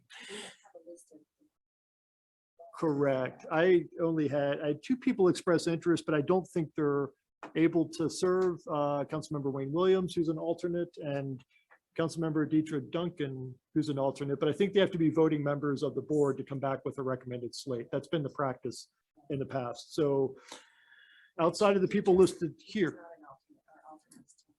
Okay, so of members that aren't listed in that chart, would probably need 2 or 3 to form a nominating committee. So we could maybe ask for volunteers. We have a total of 8 from, It could be, yeah. yeah, I guess we could do that, but I guess we'll take any volunteers at this point that would like to be on the nominating committee. And are we looking, I think, for 3? Okay, 3. I would, I'll be on the nominating committee. I wasn't going to, but I think I'd like to be, if that's okay. Okay, very good. So we have 1, we'll get to a full list here in a second, but go ahead, Mayor. yeah, I'd be willing to serve on the nominating committee. Okay, so that's 2. And do we have a 3rd volunteer? Yeah, I'd be willing to serve also, Stan. Okay, very good. So I think we have our 3 volunteers for our nominating committee. And is there anybody else that wishes to volunteer? And we know we don't have the full board, but that's their loss, I presume. So, all right, I think we have our nominating committee of the 3. And do we need anything else for this topic? No. They're appointed by the board, so you've just appointed the 3, and I'll be in touch with further instructions. Dave Thank you. Donaldson is on it. Okay, very good. Let's move on to item 6D. 6D, we've started the process that the board began last year to recognize an individual in the region that exemplifies working across jurisdictional boundaries. It's the Communities Working Together Regional Award. We just launched it this week, and we'll be accepting nominations from anybody in the community over the next several weeks. And the action for today is for the board to set up an awards committee, if you will, to review the applications that come back in and make a recommendation to the chair to have the award issued in December. Okay, very good. Do we have any volunteers for the Working Together Award? And I'm happy to volunteer myself as well. I'll volunteer. Okay, Nancy. so I'm sorry. Just saying my name, Nancy. Oh, Yes, thank I'm you. happy. Okay. And I guess maybe a similar kind of approach of 3, Sure. but it really depends on total interest. Anybody else? I'd volunteer for that. Okay. So Mayor of Manitou Springs will be our 3rd. I think, are there any other volunteers? I think 3 is good as well, but we don't want to preclude any other interest if there is other interest. Okay. That'll work. All right, thank you. So I think we can just accept that we've appointed those 3 to Yes, that committee. Mhm. Okay. And let's move then to item 7, 7A, work program. Jessica McMullen was going to handle this one, our draft work program. Jessica. Okay, you've got the draft in your packet. I don't know that we need to go through that in great detail. Basically identifies what our priorities will be with the upcoming fiscal year 2022. No major course corrections. be happy to go through that as we maybe talk about our budget at the next work session. But yes, keeping on with the same good work that everybody's been focused on. Okay, and it is in the packet, so ask everybody to take an opportunity to review it. If you have any questions, get back to Andy and the team. 7B, do we have an update? Legislative update, Jessica on the line. I think we're in the process of setting up our next legislative committee meeting. The big item to report out, and we've alluded to this already, that we're losing our state lobbyist, Lauren Furman. So we're going to start an RFP or RFQ process. And we'll work that with the legislative committee as well to make sure that we're all kind of tracking with what our needs are and what possible candidates might be out there that can help serve our legislative support needs for next year. I'll just mention briefly, this happened after our last board meeting. We had a really good roundtable discussion with our state delegation. I think it was October 15th in that time frame. Really good participation from our legislative members, great turnout from our board and from some other members. It gave us a chance to highlight the 3 big priorities that we've identified so far as an organization. One is around wildfire mitigation. If we can go after state grant funds to help with wildfire mitigation efforts, that would be a big plus for the region. So we've heard from a number of legislators where there might be some opportunities there. Second one was dealing with senior affordable housing, and we heard a great report out by Senator Liston that there may be a referred measure in 2022 that would end up on the ballot that would provide some flexibility around the senior homestead property tax exemption issue, which would be awesome. That's been something that we've been advocating for quite some time. So more to come on that.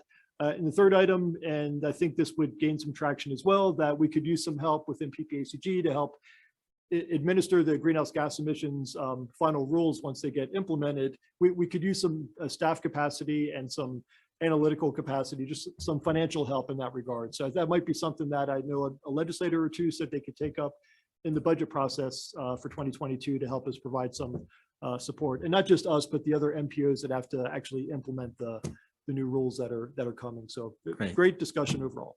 I think maybe one comment that I have, I'd be interested in knowing specifically the delegation member that will take up each of those initiatives. You know, let's try to get to an actual name of somebody that's taking it up. So you're having these conversations, and we might be there with a couple of them, but I'd like to know like who it is, because we're going to want to have a dialogue with them and support them and ask how we can help out with it and so forth. Sure. Representative Terry Carver was super helpful on the wildfire mitigation front, and she's been part of our ongoing conversations that we've had around that. So really appreciate her efforts. Representative Andy Pico is the one that suggested he could work with us on getting some financial relief around the greenhouse gas emissions impact that it's going to have on us and the other MPOs. And we'd be happy to invite them back for a board meeting and kind of update us on how things are going there. Okay, great. I think my comment is really about, are they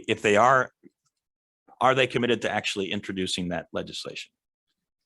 And maybe you don't know the answer to that yet. Well, and that's something that our legislative committee really needs to kind of keep tracking. And as we get a new lobbyist on board, make sure that there's actually action that's happening. Okay. So we're going to keep focused on it. I'm hopeful that we'll be able to get those names and know that they each get 5 titles that they can submit and get an understanding that one of their 5 titles will actually be, one of these topics. Okay, great. Any other questions on 7B? All right, how about 7C, Mobility Coordination Program? Laura Cruz, our mobility coordinator, is going to come up and give a real brief update on what this is all about.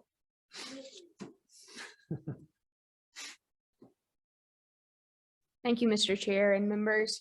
As many of you guys know, we took on the FTA program for enhanced mobility of seniors and individuals with disabilities. So we are actually the main recipient for all specialized transportation funds that we contract out with subrecipients to provide services to this region. And when we took on the 5310 program, there was some updates that we needed to make to some of our ongoing guidance that we already have and plans that we have put together for the NPO for FHWA programs, as well as some FTA programs that we work with MMT. And what's presented to you today is just an information item we are going to be working on some of those updates and additions that they have requested for us to add to our Title VI plan. Title VI plans are civil rights plans. And included in as an attachment to the memo today was our official letter from FTA of the suggestions to be made for us to update our plan. As I'm working through this with FTA as well as members of the NPO staff, we are actually meeting with FTA next week to potentially extend the deadline, not necessarily extend the deadline. I had a self-imposed deadline to make all of these adjustments. We are actually planning to do a full refresh of the Title VI plan, and that has been in the works through the NPO for the past year, that we will be doing that full refresh of that plan in the spring 2022. So working with them to figure out the timeline to get these items taken care of, as well as making for sure that internally we have the capacity to meet the requirements that are being asked of us. So now that we are a direct recipient of federal funds, which is a completely different world than being kind of within a state buffer of certain programs, it's a new game. So we're having to rise to those occasions. Any questions?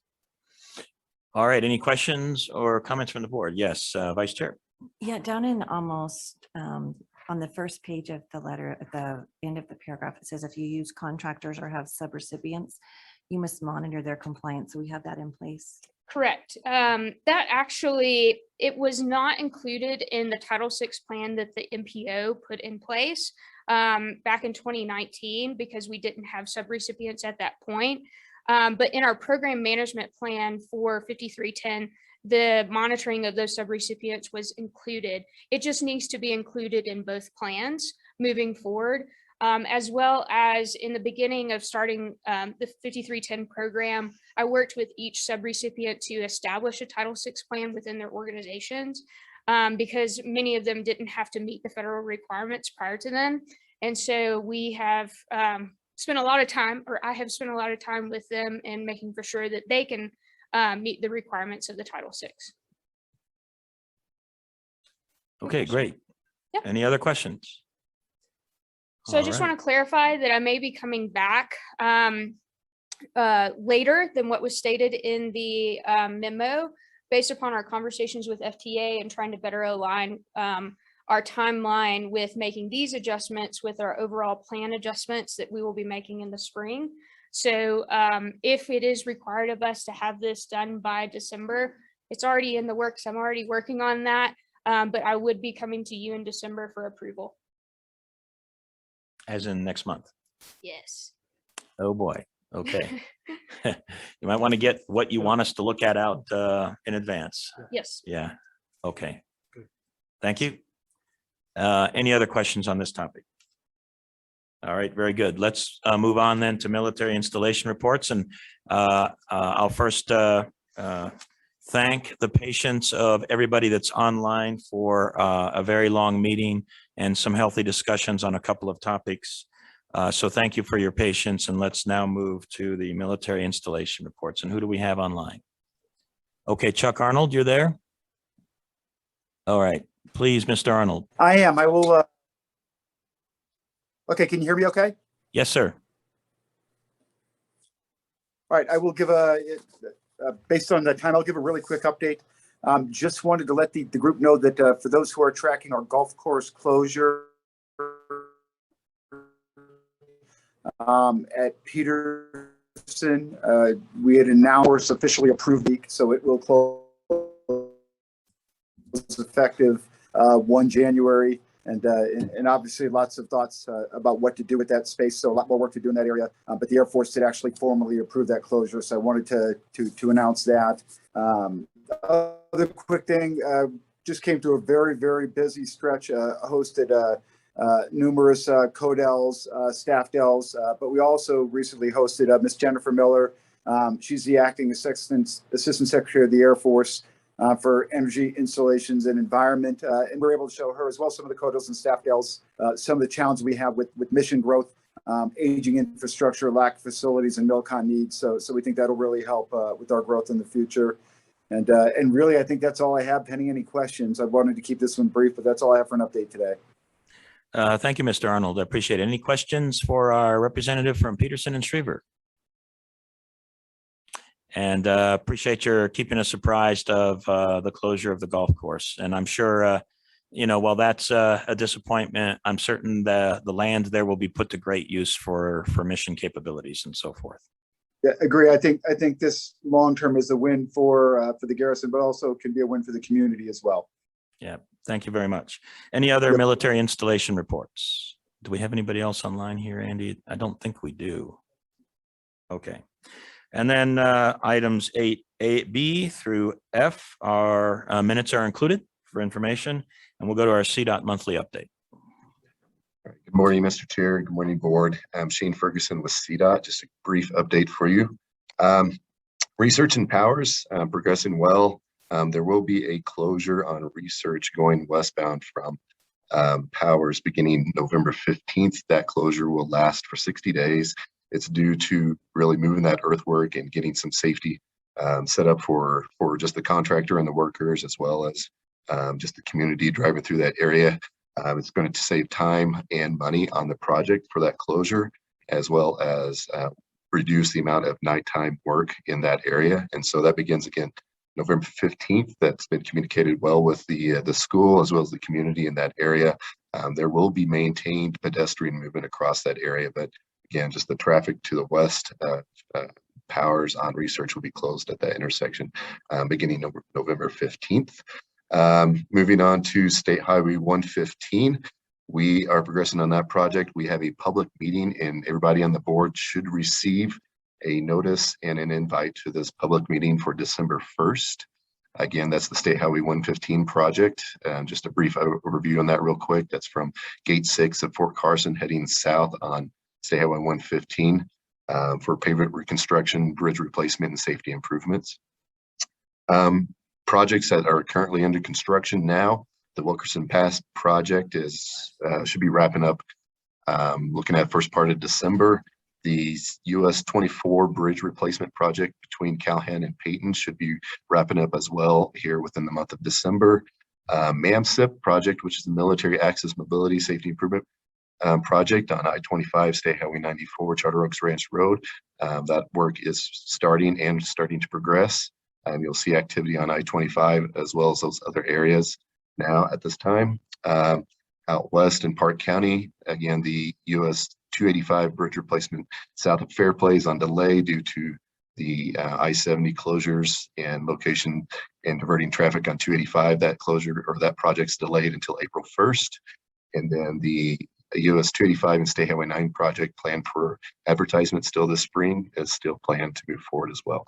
With that, if there are any questions for me. I heard one question about the 115 project, the one that is on 1 December. Could you give us the time, the start time and the location if you have location? I believe the start time is at 4 o'clock in the evening and it will be held at the CDOT offices here in the Colorado Springs. Again, there will be a notice that goes out not only to the board members, as well as to the public and Central Front Range board members and commissioners, all involved in community members. That notice should go out this week, if not early next week. Thank you very much. And I'm also aware about the Research and Powers. I saw the Gazette article about the closure. I'm sure that's going to be pretty disruptive for the community. So I'm glad that you keep bringing that up, and we need to do the best we can to get through that successfully. I see that Commissioner Elsner has his hand up. Please go ahead. Yeah, I've got a quick question.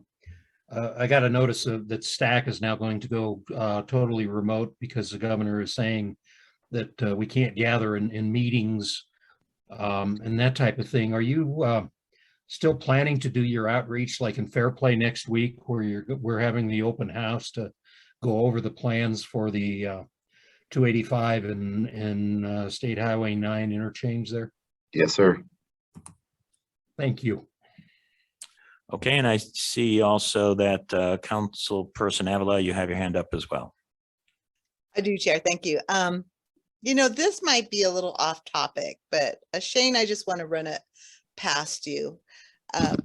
We are going to start like a litter campaign in Colorado Springs in terms of, getting extra crews to clean up, the byways and the freeways. But a lot of the highways are streets that run through Colorado Springs. Is there any way that we could get help with our litter campaign and making sure those areas are cleaned up as well? And the mayor's ready to bite the bullet and just do it. But if there's anything you can do or any suggestions you may have for me, and that we can work collaboratively to, clean up these areas. Sure, Councilman, I will definitely follow up with you. I don't have, it's usually within our maintenance department that addresses those issues, but I will follow up with you with them very soon. Thank you. Absolutely. Great, thank you. And Councilman Donaldson. Mr. Ferguson, I must have missed it, but what is the start date for the work on 115? So we are advertising for construction in March of this next year. We don't have I'd say a construction start date planned at this time. That will be dependent upon the contractor selected. I would anticipate that work to begin likely late May to early June timeframe. Thank you. I have Shane, this is Sharon from Fountain on the Charter Oak Ranch Road project. Many years ago, when the first time I ever heard of Ppacg, actually, I was at a meeting, and one of the concerns on Charter Oak Ranch Road was when the construction starts at the roundabout there, and that there would be a sign that said no construction vehicles to the right and business is still open. And there is not a sign there. And personally, I've had trucks in my parking lot. So there's no reason for them to go right at the intersection. They need to all go left if they're working on Charter Oak Ranch Road. But is there any way we can get that sign up there about businesses are still open during construction? Yeah, absolutely. We can get something put up there. And like at the right at the intersection, where yeah, you're talking about right because the numbering out there is so messed up. I completely understand why they go the wrong direction. But that's a whole nother conversation. And just to make sure that I am understanding that is at that location for the roundabout, you're talking about the businesses to the right. Yes. Okay. Yeah, because everything else, they wouldn't, the quarry and all that, I don't think they would be concerned about it, but it's the other businesses that are there, Transwest, Odessa Auto Auction, different businesses. So thank you. Sure. Great. Thank you very much. Any other questions for Shane? And continue to appreciate your updates to us. Plenty of good work going on, and we appreciate all that work in our community. Thank you. You're welcome. All right, stack update. And I know that Commissioner Williams had to depart, but we may have someone else that can speak to that. I can start, and John, if you want to jump in, there's a stack meeting this coming Friday, going to be all virtual. I know they're going to talk about the greenhouse gas emissions rulemaking again. Surprise, surprise. CDOT's budget is on the agenda, so be ready for that discussion. Update on multimodal options fund, and I think those were the main items. John, anything else? Yeah, as far as the upcoming items, Andy, I don't have anything to add. As far as items from the last the stack meeting, I think they just basically talked about the 10-year plan update. And again, because of SB 260 and the other funds that are going to be available in the new rules, that plan needs to be updated. So actually Region 2 staff is going through the committee process, and Shane, who just gave a presentation, just had a presentation with the Citizens Advisory Committee for Ppacg, kind of going over everything. So that 10-year plan update was on stack, as it is also going through our committee process at Ppacg. We again had another GHG rulemaking update, and then finally we had a discussion from I forget the gentleman's name, who's with the Division of Transit Rail on travel demand management grant opportunities. So hopefully we'll have some discussions with MMT or others to see if they're going to go over after that. And if there isn't something there, maybe we can look at maybe Ppacg doing something to assist Vmt if they're not ready to move forward. But that was the other item on stack. So again, that funds are beginning to flow, and we just want to make sure that we're aligning the region to have as many opportunities as possible. Great. And on multimodal transit, I received a letter, a draft letter yesterday for signature. It was asking for endorsement for a grant project for the city of Colorado Springs and asking for me to sign that. So I made some changes to the words, but those changes are being made. And as soon as those are made, I'll be happy to sign that. So just want to let our city representatives know that I'll be submitting a letter of support and hoping that you get those funds in that grant application. Okay, thank you. All right, any other stack updates then? Very good. The ED report. Just two items very briefly, Mr. Chair. As you saw, I'm sure the federal infrastructure bill passed a week ago. This coming Friday hasn't been signed into law yet, but that's happening pretty much any day now. There's a lot of details in there. John and his staff and a bunch of us are diving into it.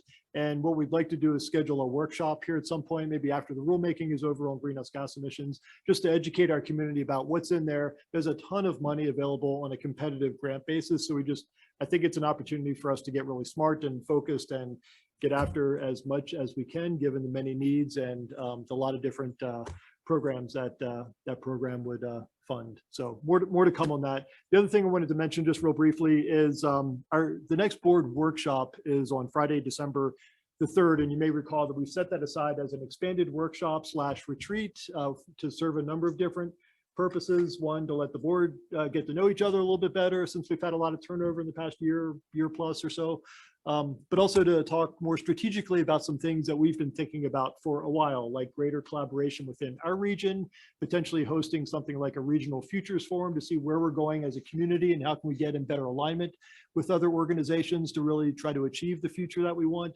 We'll talk about broader collaboration up and down the front range on mega region issues, if you will, how we can collaborate with Pueblo, Denver region, and our other partners to the north. So a lot of opportunities like that where I think we can really become more strategic as far as how we're kind of working to move the community, the region forward. So a lot more to come on that. And obviously we'll set aside time to talk about budget specifically.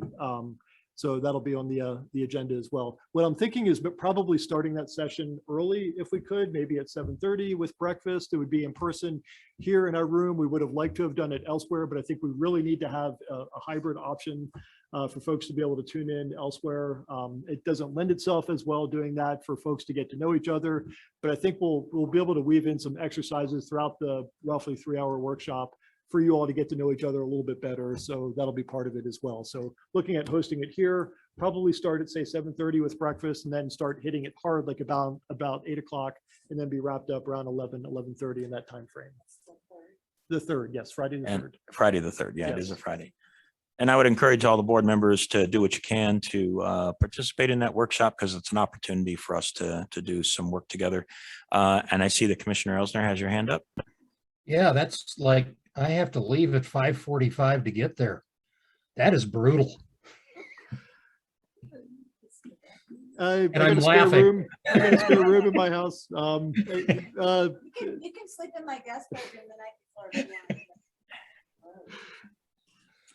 Commissioner, apologies for the time. Yeah, we talked about maybe starting it a little bit later and then go through sort of the lunch hour, but that could be tricky because I want to be sensitive to your time commitments. If we do get through our long list of items quickly, I don't want to keep you around, unnecessarily to wait for lunch to get served or what have you. So that's why I thought maybe starting a little bit earlier, like by 8, probably a hard start at 8 o'clock, and then go until we're finished up. But we should be done by like 11 or so. But open to feedback if we need to adjust the timeline. Well, I guess, Commissioner, it depends on how badly you want that breakfast burrito or if you're going to dial in. Well, no, I'm not going to dial in. I just want to know, is it worth getting up early enough to have the breakfast, or can I be a minute or two late? Whenever you get here would be just fine. Not a problem. yeah, Commissioner Elsner, We will have a authentic Southwest Arizona chorizo egg and cheese burrito for you. That sounds perfect. Very good. All right, thank you. Anything else for Executive Director reports? All right, we go around the horn now for any member entity announcements. Does anybody have any announcements? Right, and I know why we don't have any announcements, because this meeting has run really long. So I appreciate that point very much. Meeting schedule, and of course, our December Board of Directors meeting will be on the 8th at 9 o'clock as usual. And just recall that we will finalize our conversation about the budget at that time. I have no other further business. We're always in communication with each other all the time, and there's plenty of other topics, but we've gone pretty long on this meeting, so I appreciate everyone's indulgence. So at this point, the meeting is adjourned, and thank you, everybody, for your patience on the whole meeting.